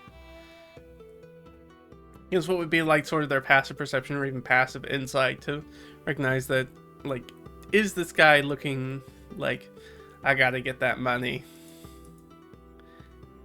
We are using the spy stat block, so he's going to be quite good at this. I don't think I have it up, do I? No. All right, so we'll just guess what it is. Obviously going to be trained in it. Easily a +2. That's easily 15. Easily has at least a +3 in Dex. So easily an 18. That's going to beat all of their passive wisdoms or insights anyways. They don't know. So if that's the case, we're unaware of it. We are sort of looking at it and kind of looking at that metal, trying to decide what to do. So let's update our notes real quick. We found the wetlands. We found the pouch of climbing pits. So Crash Dish was tricked into, well, we'll say wetlands. Wetlands to do a deal with the orcs. Did they give him any additional information about sort of what they were wanting from him? Or was this like, well, let's ask it this way. Was this the very first meeting? It could be 50-50. I have no clue. Alright, so this was the first meeting, so he doesn't really have any details about him. But they did deal with him because he speaks Goblin. That's probably why they asked him to come out here. Why they sort of reached out to him, right? So he's a human. They're probably to do. My thought is that they probably told him that they wanted to do some trade. Obviously, you know, violent borderlands, hill people, orcs, and goblins and things like that, not usually welcome in towns, like trading towns. Probably wanted to do some sort of trade with Split Valley Oasis or stuff like that, because, I mean, they're knocking over caravans, right? Full of stuff. And they're trying to turn that stuff into, maybe into cash, maybe into something else? We don't really know, because it seems like they've got quite a bit of money. Maybe they're getting paid to do this, and they're just, maybe this is like a side hustle. We don't know. We're getting too far ahead of where we could see, right? Our vision stops here. We're trying to figure out things that are, like, way out here. So, let's not do that. That's wild speculation on our part. And then trying to maneuver that in, trying to manifest that as we play. So let's not do that. So we're trying to do a deal with the orcs, probably. And let's say that's sort of like as trader settlements. So that was the shtick. That's why they lured him out here. And why he agreed to it. Maybe he speaks orcs as well, we don't know. But then they made it very clear that this was not going to be sort of like a partnership relationship. So we know that. Does he tell us that they have any leverage on us? I don't think so. I think that's extremely unlikely. -5. I don't think he's going to tell us about that. Yeah, he does not. He pretends that does not happen. And obviously our PPs are real small, right? Our passive perceptions are very small, and our passive insights are very small. So we do not, and he's a spy, right? That's why one of the reasons I chose that stat block is he's going to be really good at this stuff. So he's kind of inscrutable, kind of hard to read. We're getting this kind of black sheep of the family kind of feel, even though Dren was a half-orc, so you would think that, you know, maybe that was the connection. Maybe that's the whole reason they knew who Crash Dish was. Maybe this is related. Ooh, that could be related to their family. Or to his half-brother in some way. But I think they have a moment, and Crash Dish kind of has a moment to sort of like kind of process what they actually told him about his brother. So what's important? What's more important in this timepiece, do we think? Is it more important that we return Crash Dish to the Reeve? Because he's probably going to need an escort. Or is it more important that we do the stuff with the goblins? Which one do we think the Reeve finds more important? you know what would be fun? I'm gonna do I'm gonna give them an insight check, and then if they're successful in the insight check, they're gonna know which one's more important to the Reeve. If they're not successful, then they're gonna do what's opposite of what's important for the Reeve. We did not read that situation well. That sounds fun. It sounds funny. It sounds very Leah coded. So let's just do that. All right. So I'm not gonna give her advantage on this. And again, she's not very good at reading people. It's still 14 though. Oh, okay. And the DC is really low. DC's 9. So yeah, she absolutely knows which one's more important. Which one is more important? This is where we get into the meta aspect of playing the game. Is like, do I really want to make up like maybe a sidekick character and like pull around Crash just to have him around, just to be around? Though it would be helpful to have somebody who speaks Goblin. That might be extremely helpful. So yeah, let's go with that. So is that what we're gonna do? I think +3. Yeah. Yeah. All right. So we're like, all right, Crashers, look, we're gonna take you back, the Reeve, but look, that keep has its major domo. who served your brother. Things are well in hand. Things are well in hand. Sorry, I always need to soften up a little bit for Leah. I always want to play her kind of hard. She's not quite that hard. Things are soften up. Look, the Major Domo has that under control. We're going to bring you back to the Reeve, but the Reeve has tasked us to investigate the sort of goblin attacks on the caravans. These attacks on the caravans that now it seems like goblins are involved, orcs are involved. We found the gazers, the strange money with strange minting on it that I don't know, that none of my compatriots know. They all seem tied together. And we think your knowledge of the language is going to be instrumental. Now, you don't have to fight with us. We'd love to have you on the team. But stick in the back because you've got to make it back to the Reeve. So, no more of this hero shit. Does he agree? I think so. I think he doesn't want to hang out here by himself. He's in the middle of nowhere. He doesn't have any money. He can't go back to the inn. The inn's definitely not going to give him another night. He hasn't paid, and he's got a big tab. So is he going to go with them, or is he going to demand to be taken back? I think he's going to go with them. Highly likely. Okay. So yeah. He agrees to go with them. He's going to follow them. And so I think they pull out the map, and the goblin map, and they talk about it. So let's see. Up here. So we're gonna do that. And going to aid the party. And attack mission before, and with escort to Split Valley Oasis. Alright, perfect. Alright, so that's what we're going to do. So we're going to whip out this goblin map and see if we can identify anything on it. So let's we'll give him assistance. He has a bunch of people like all kind of sticking their heads together, but he's the only one that can read goblin. But the others might be able to, once they get some pieces of information, be able to look at it and be like able to recognize landmarks and stuff like that.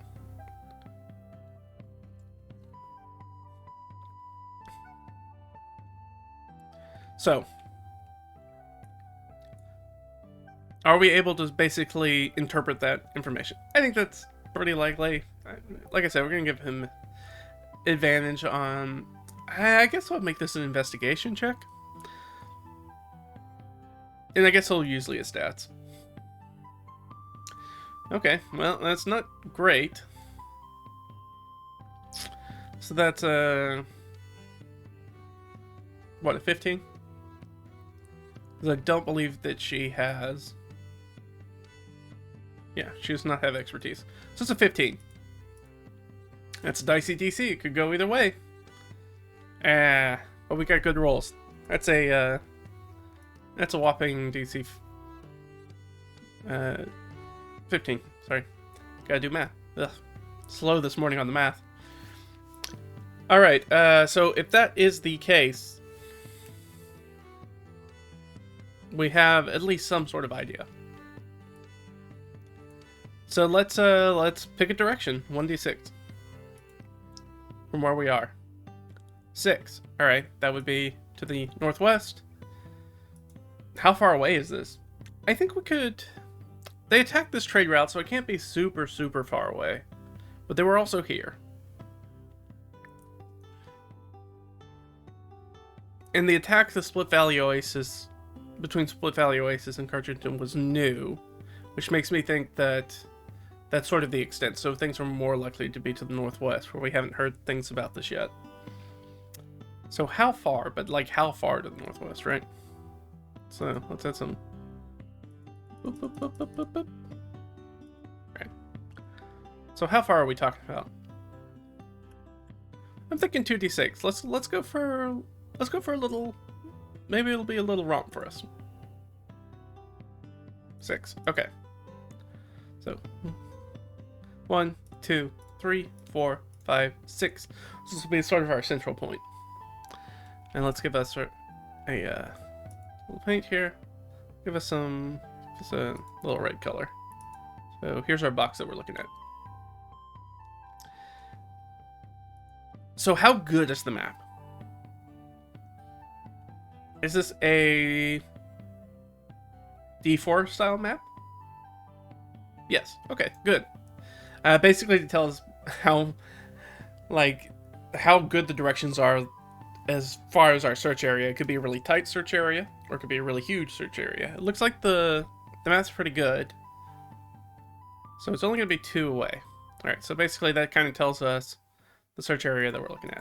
Alright, so we're looking at a search area that is like this. Right. That's not too bad. That's a relatively small search area.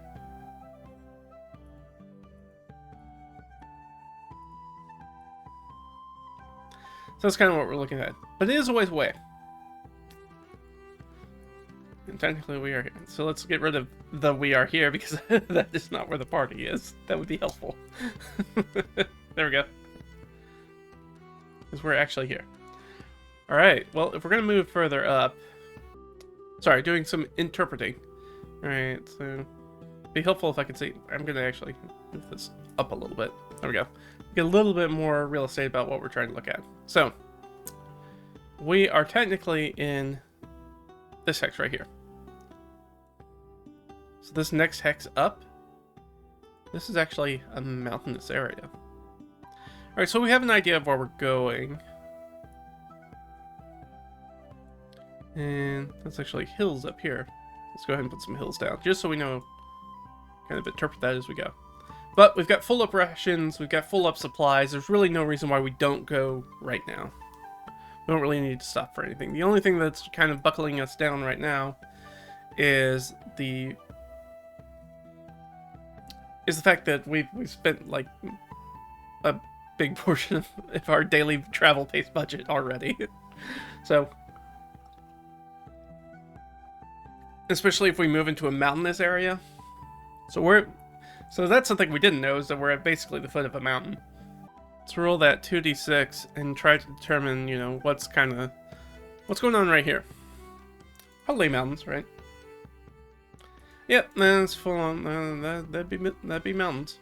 Is it volcano? Probably not. Oh, it is volcano. Oh, good. Fantastic. That's what I wanted. That was very stupid of me to say out loud. All right. It's volcano to the northwest. So we hadn't really talked about that, but we did know that there were sort of mountains over there. That's sort of the valley aspect for Split Valley Oasis, right? That we're sort of in between some mountains.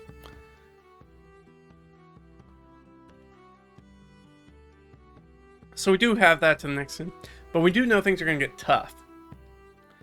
Problem about moving through the mountainous area is that I think that's basically, we were getting advantage on a lot of our rolls for travel pace because we were using pack animals.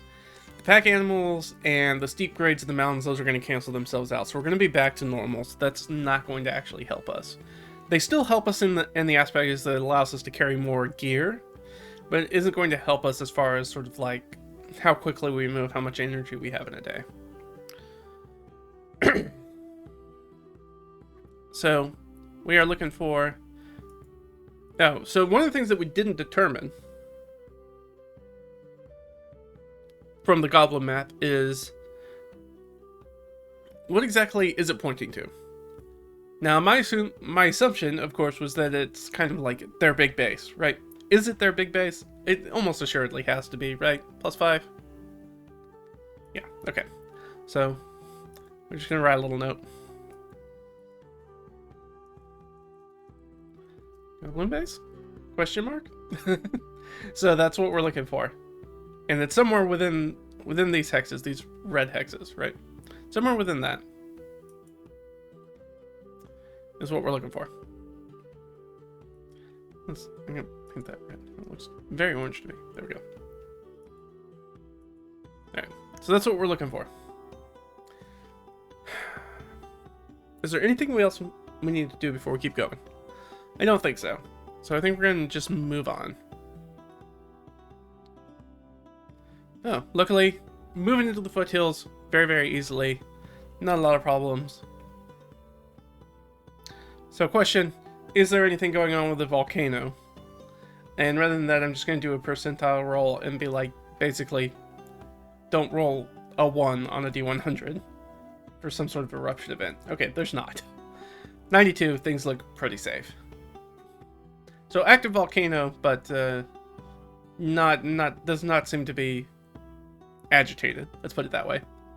All right, let's get down here to our hex roll operations.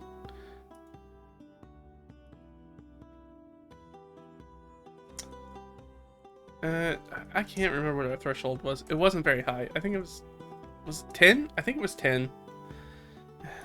Correct me if I'm wrong, chat, but I'm pretty sure it was 10. So we probably got at least one more hex in us, maybe 2. But we make that travel over there. Do we run across anybody? No. Gimbal. No, Gimbal's still in the wind. Any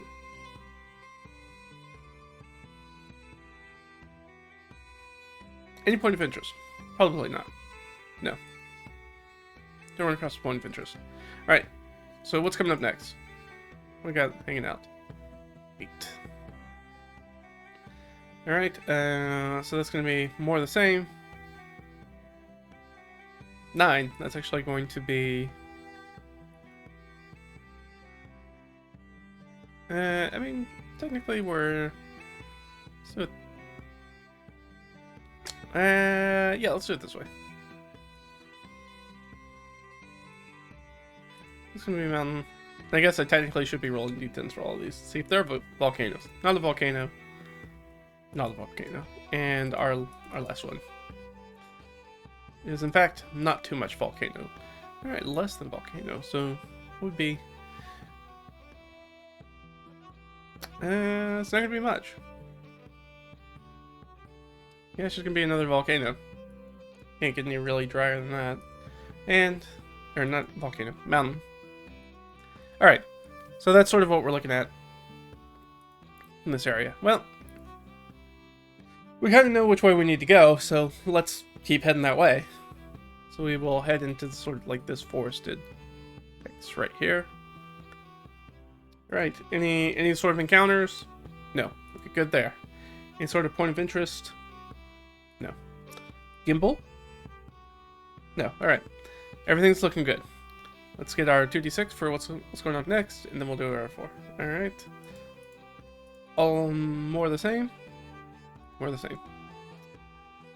Volcanoes. No. No. Okay, no volcanoes. Just more mountains. It's perfect. And a d4. Come on, low.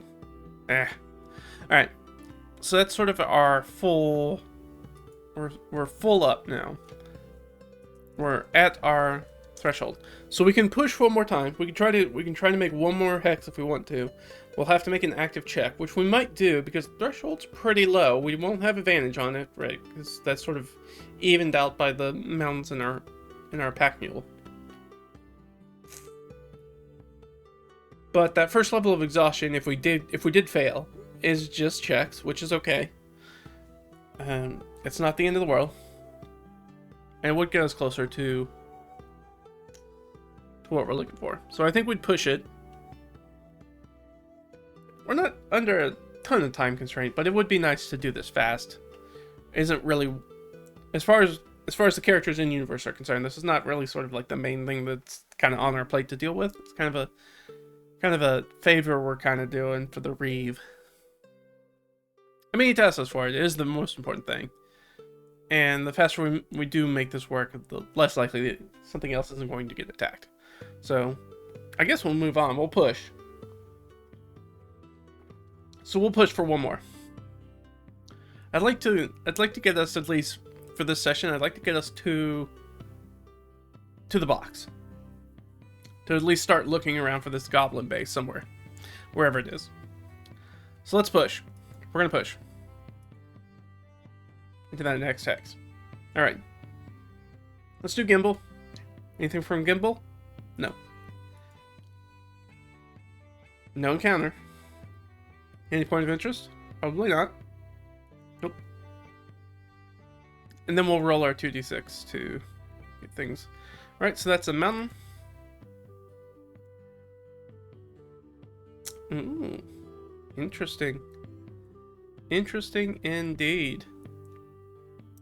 That is technically a wetland. Very interesting. So I'm gonna do this.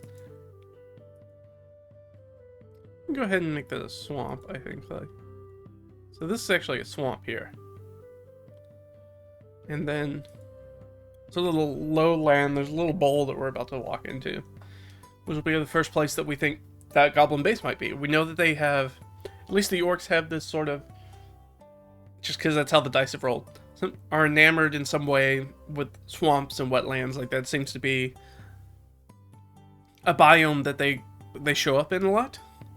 So it's a good place to start looking for the base. And the rest of it is surrounded by mountains.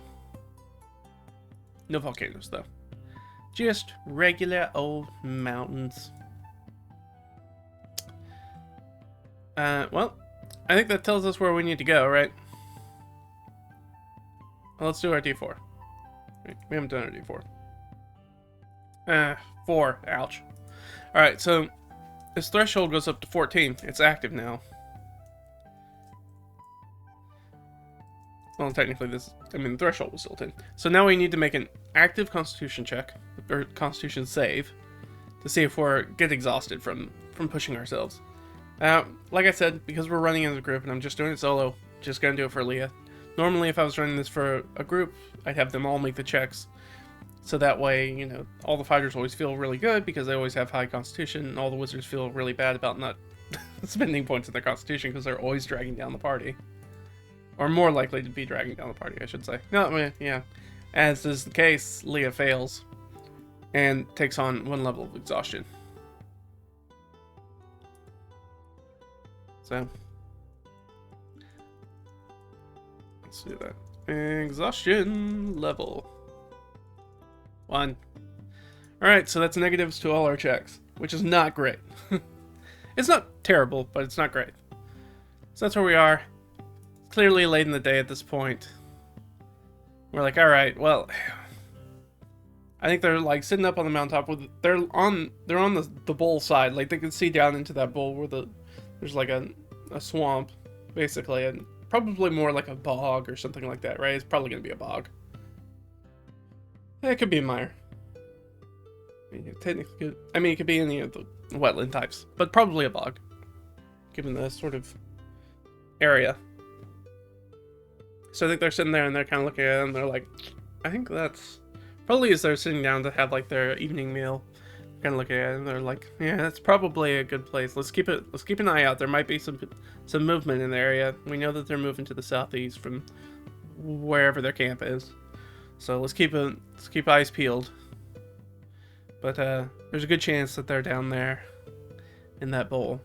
Now, once the sun falls, we'll be able to see whether there's lights that turn on, and that'll give us a pretty good indication whether they're down there or not.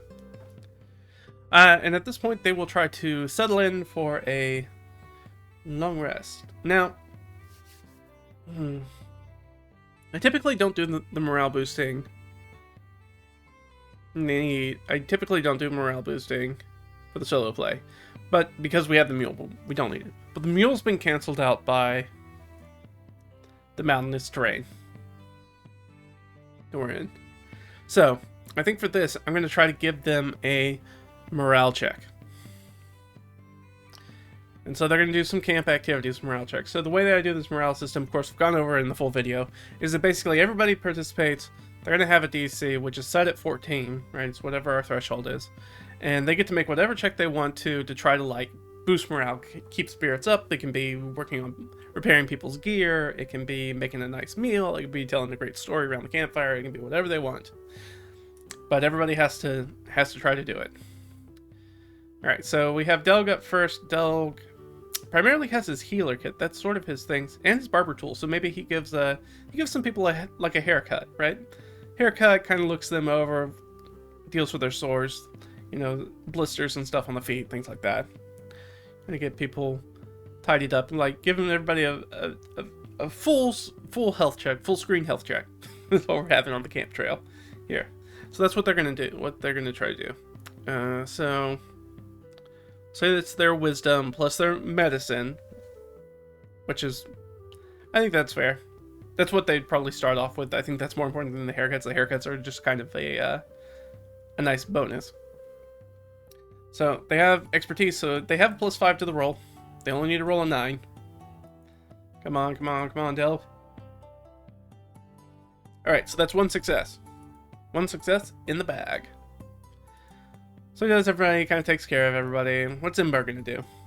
Imbar doesn't really have a whole lot of stuff.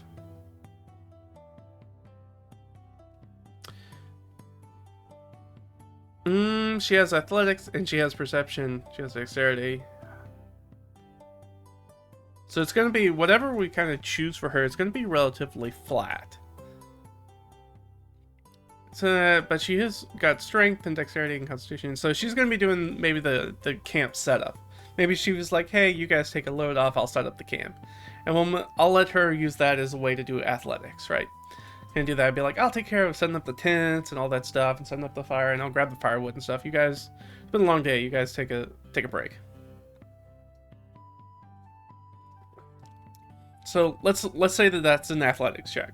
So she gets +4. Only needs a 10. All right, got it. So that's 2 in the bag. We need 1 more. All right, Leah. What is Leah gonna do? History, investigation, religion. She could maybe do some religious stuff. I don't think she's a particularly religious person herself. But I think, yeah, I think she'll make like an offering to the cat, which is one of the gods in the game. I'm not going to pull out that stuff. But is sort of a god that kind of takes over nature and the wilderness and monsters beyond the sort of like bounds of civilization, which they're kind of in. So we're going to make like sort of a small offering, even if you're not a particularly strong, faithful person. You're like, yeah, but you know, superstition or not, you know, why tempt fate? So I think she's going to do that. So that'll give her a +5, which is good. Yeah, so she nails that. All right, so we got that. So we're all good. So everybody, we've 100%. We know we're going to get the advantage, which is great from it. So everybody's feeling pretty good around the campfire. Like, ah, yeah, you know, we're going to protect ourselves. You know, I'm feeling good physically. Imbar was really nice to setting up camp, you know, after a long day of climbing through the mountains that we're not used to being on our feet. And then, you know, got some blisters that Delg's helping us take care of. Some foot care so we feel better. We're going to get maybe a soothing ointment or tea to be able to sleep really well. That sort of thing. And then Ott is going to do something. What's else going to do? I think I'm going to just give her... She could have the animal handling, which she's good at. But she could also do the survival, which she's an expert at. So I think she's going to do a really good thing about like setting up lean-tos and getting stuff set up, like doing the bear bags for the food, doing those sorts of setups, and making sure that the perimeter's clear, and maybe help with like survival shelter stuff that's going to like windbreaks, stuff like that, that's going to keep them cozy, maybe hide their fire and stuff so they feel safe and secure. So let's give her that check. So she has +1 wisdom, and she has expertise, so she has +5. You know what? Everybody did a great job. I don't usually do this, but I'm actually going to... Because everybody did such a good job, we have multiple rolls over 20. I'm going to give them like basically triple advantage on their Constitution saving throw. Because usually rolls are not that good, so I want to reward them. But we do need to make it through the night. So let's do anything with Gimbal that happens through the night. No. All right. So here's a question: does anything happen to us? It's the very last watch of the day. There is going to be some sort of creature encounter. And let's just assume that the watches are how everybody are down the road. So Ott's going to be the person who's on watch. So in the night, probably as the sun's coming up at this point, right? Last watch. She's going to... Let's give her an active perception check. It's pretty good, and Not's pretty good at them. I think she has +5. No, it's just +3. Alright, doesn't matter if that's 16, 17, 18, 19. 19. So what's the DC? Yeah, 13. So she easily picks up on whatever's out there. It's some sort of creature, though. So let's ask some questions. I could roll up a random encounter really quickly, but let's ask some questions. Some clarifying questions about the type of... I assume that she probably hears it before she sees them. Whatever it is. Does it sound like a humanoid? Just 50-50. Yeah, it does kind of sound like a humanoid. Like, either that's clanking or something rustling around. It feels like somebody that uses tools or items or something like that. Okay. So we do have that kind of vibe. So I think she probably creeps forward to try to get a gander at them. And does she see who it is? No. And so she's not seeing anybody. She hears the sounds, but she doesn't see anything. So let's give her a stealth check, so maybe she's going to get seen instead. That's a pretty good stealth check. And that is a terribly low DC. That is a DC of 4. So we easily tripled that check. So even without a good roll, Ott is silently stalking through this place, right? She is a practiced hunter. She is on the prowl. She is in her element, sort of moving through that. But she's having trouble sort of like sourcing the location of the sound she's hearing. Does it sound like big group? Little group? Let's go. Does it sound like a little group? Because I want that to be the answer. Yes. Alright, well, it doesn't... Natural 20, so let's yes and, or yes plus. So, it's more than... It sounds like a single creature. Are they speaking any sort of language? Yes, okay. Is it one Ott knows? Maybe. Kind of unlikely, though. She only speaks Null and Common. So -3.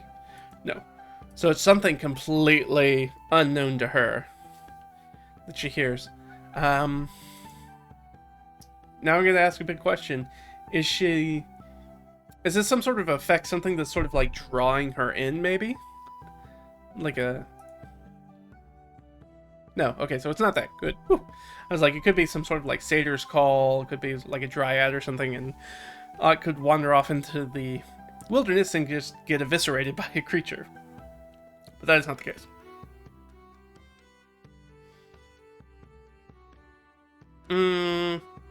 Can she tell what the language is? Like, even if you don't speak the language, right? Oftentimes you can be like, oh, yeah, that's clearly what that language is. Can she discern that? That's probably like an insight check. 9, so that's not very good, but she has at least a +1 to it. Yeah, so a 10, so maybe she knows what it is? No, she doesn't. Alright, so she hears the language, but she can't find the person. She's gonna sort of like creep back. Probably wake somebody else up. Leah's probably this... Well... She's gonna wake up Leah, and then she's also gonna wake up Crash Dish. Because between those two, they probably know the most languages. And have them, so everybody's gonna get out of bed and kind of wander up, kind of bleary-eyed. We kind of grab through stuff. And they all kind of sneak forward. We'll let Leah do the sneak this time. She's not very good. She's half asleep. But I mean, it's still 12 though. She didn't hit that. So not particularly stealthy. Now, when she's not being stealthy, does it stop the voice? Yes. Okay. The voice stops. And then we'll just do a perception check. We'll give her advantage because everybody's here. And it's a terrible check. It's frankly not very good. But the DC is very low. Does she have a +4 at least? I don't think so. Yeah, no. So they heard somebody. There's somebody around. Do they call out? Because I kind of want to, like, if we're going to do this as a scene, something needs to happen, right? Ideally.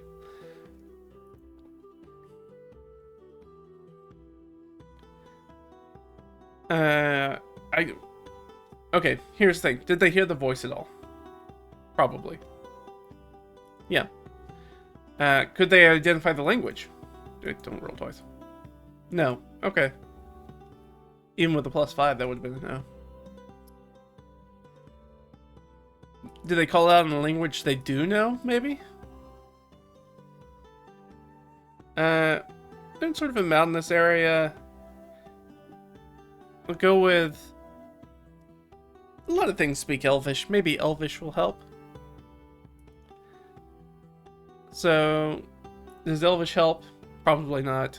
Oh, no, it does. Okay. It does, and then something steps out. So, if it steps out for Elvish and might understand Elvish, it could be something Sylvan, right? Those are pretty closely related, so some sort of Fey-ish kind of creature kind of steps out and reveals itself. Or answers the call in Elvish. So, whatever this creature is, it can also speak Elvish. Very interesting. What are they gonna say? Man, I'm trying to think of what anybody would do in that situation, much less Leah. Yeah,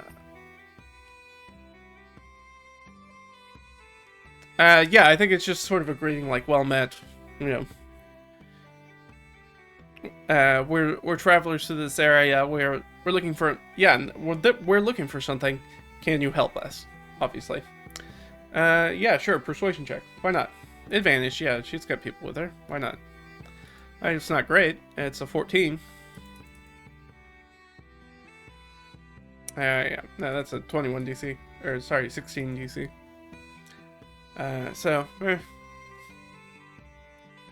Does the thing... Here's what I want to know. Does the thing show up, or does the thing, like, fade away on the wind? Does it fade away on the wind? 50-50.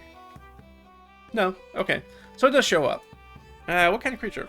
Let's get a creature. Let's get a, get some sort of Fey. It's kind of what we're thinking.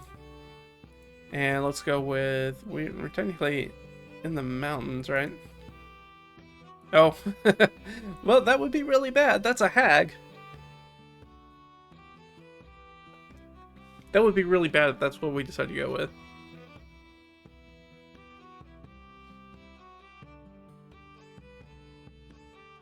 So let me preempt that with another important oracle question. Does anybody in the party know anything about, or were warned of hags, or is it on the map? Do we have any indication that there's any sort of hag? I don't think that's likely, or else we would have probably talked about it at this point. No. Okay, so it's not a hag. We're just gonna go ahead and knock that one off the bucket. We're not gonna do that. So let's say, let's see, let's just get something by CR. Let's get something that's sort of within our wheelhouse. So that gives us 1, 2, 3, 4, 5, 6. That's like 16 that it could be. Let's just roll a d20. Alright, 15. So, ooh, it's a... I don't think yeth hounds can speak, can they? I don't think so. I don't think they have any language.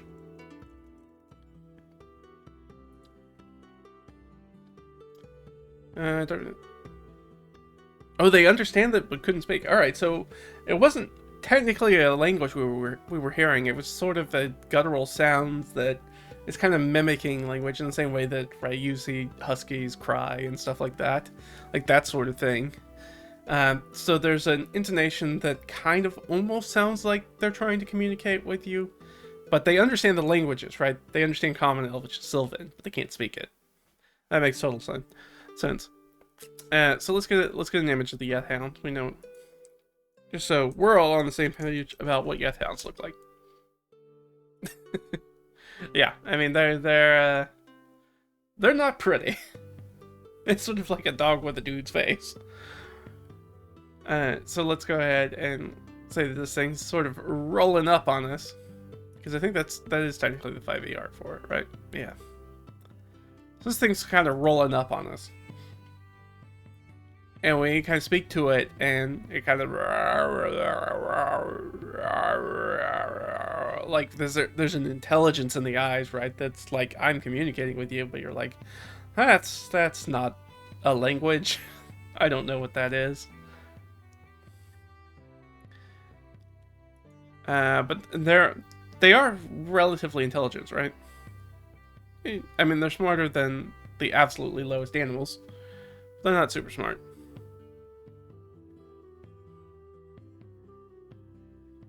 We are not its master, so it cannot magically convey to us. What do we know about yeth hounds? That's a good question. Let's go with Leah. She's not going to get help from anybody in the party on this. Leah knows not her area of specialty. She's very much dragons and primordials. I don't know. I mean, I know this thing stinks of Fae, but I have no clue. So we don't know anything about the telepathic bond, and that there might be some sort of monster. How is it feeling? It's probably not looking too aggressive, right? Because it is showing up. But, like, is it super defensive? I don't think so. -3. No. But probably not what I would call friendly. Can't really trade with this thing. And we don't really have good background with it.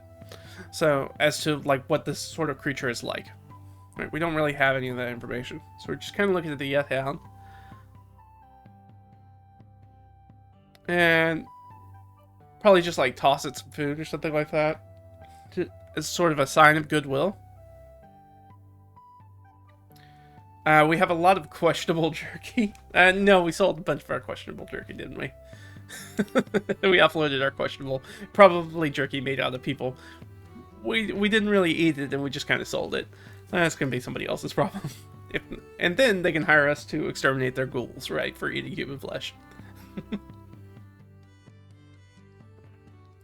And that's how you become a business-minded adventurer. You set up a problem, right? You create a problem for a community in which you are the solution to that problem. Here, eat all this human flesh jerky, turn into ghouls, and then we'll come in and deal with your ghoul problem. Right? We are, you know, maybe not heroes. I don't think we're doing that, though, on purpose. Anyways. So, what are we going to do with this stupid yeth hound? I don't think so. I think this is just kind of a... Every once in a while you have a encounter that just kind of fizzles out. I think this is one of that. Unless...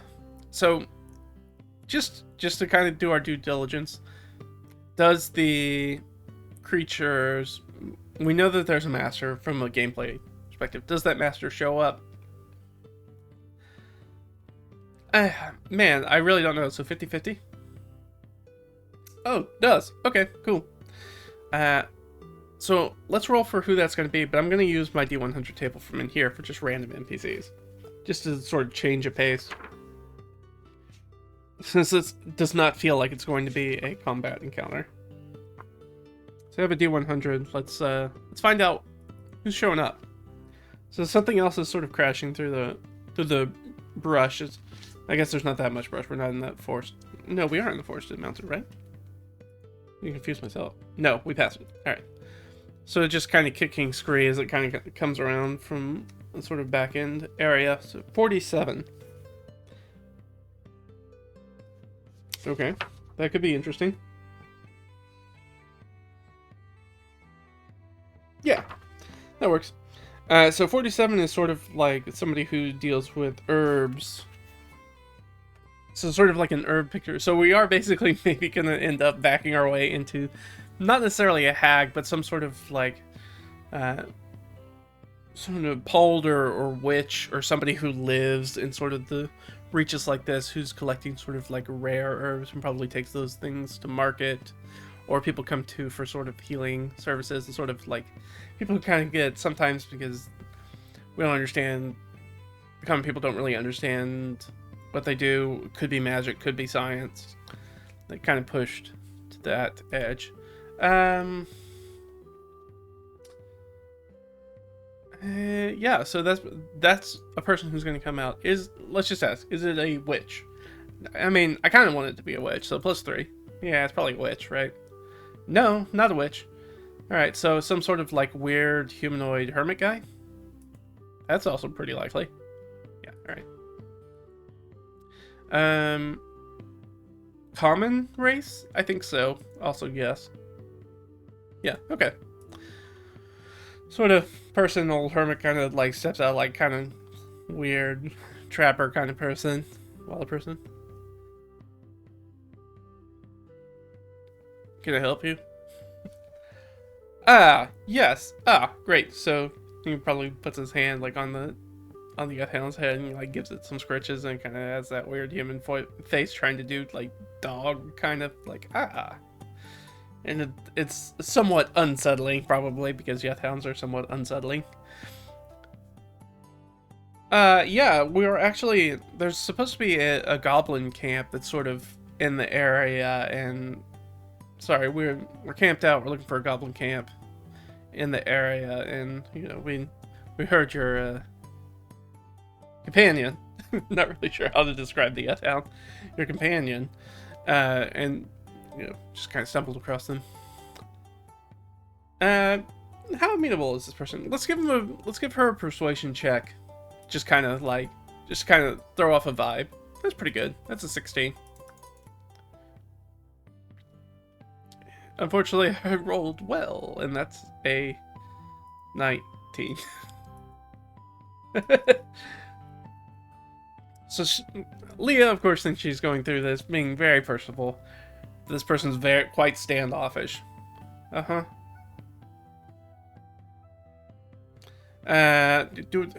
I'm trying to think of, like, is there any way that they can kind of, like, convince them to sort of give them some information? It's like, hey, could you give us any information? I mean, we're willing to perhaps trade with it. Because I think she probably pretty easy to clock that this person kind of lives by themselves, kind of out in the middle of nowhere.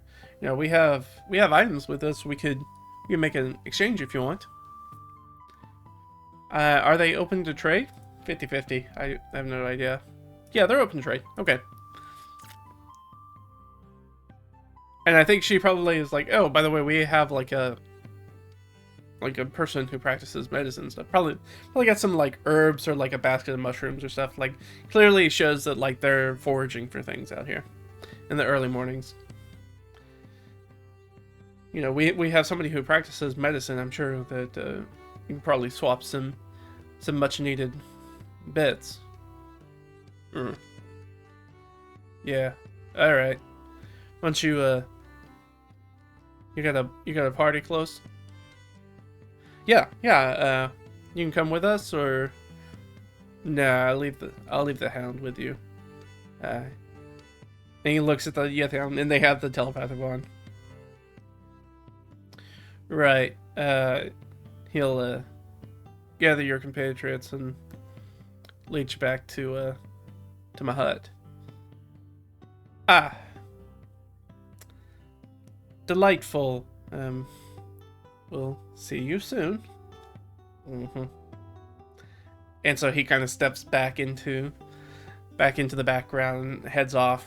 The yeth hound sort of like wags its tail and kind of like falls into step with its weird human face looking at them expectantly. Okay. Let's go, boy. Okay.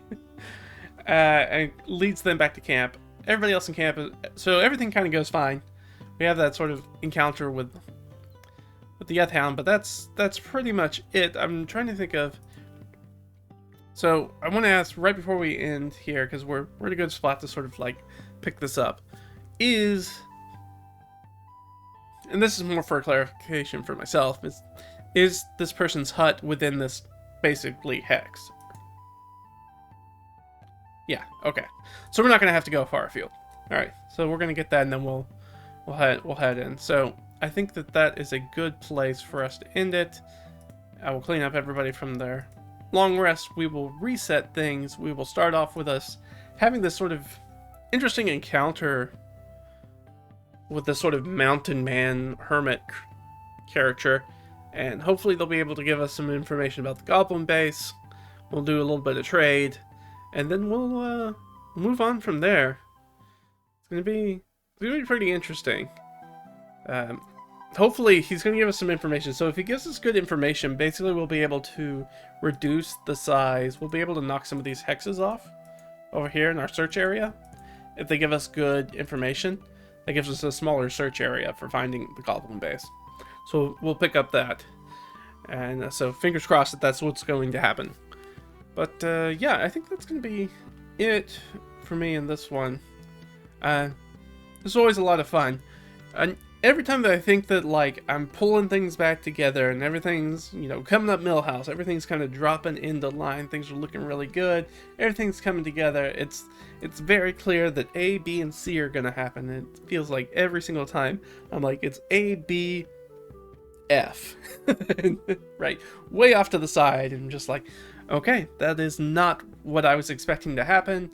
I guess we'll just try to roll with the punches and do our best to sort of carry on with it. But thank you guys for showing up. Of course, we have more videos like this, so subscribe to the YouTube channel. There's also the blog over on redragonfiend.com. If you want to check out some other stuff, we have some pay what you want downloads on DriveThruRPG. You can also support on Coffee, ko-fi.com/redragonfiend. Or the best thing you can really do is to just share this video and the channel with other people you like.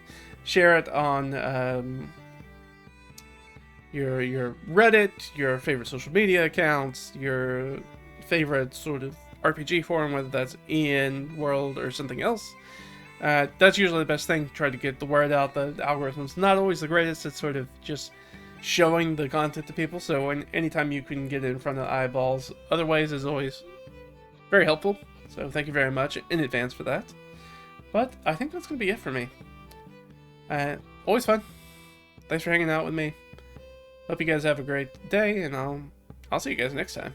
Alright? Bye.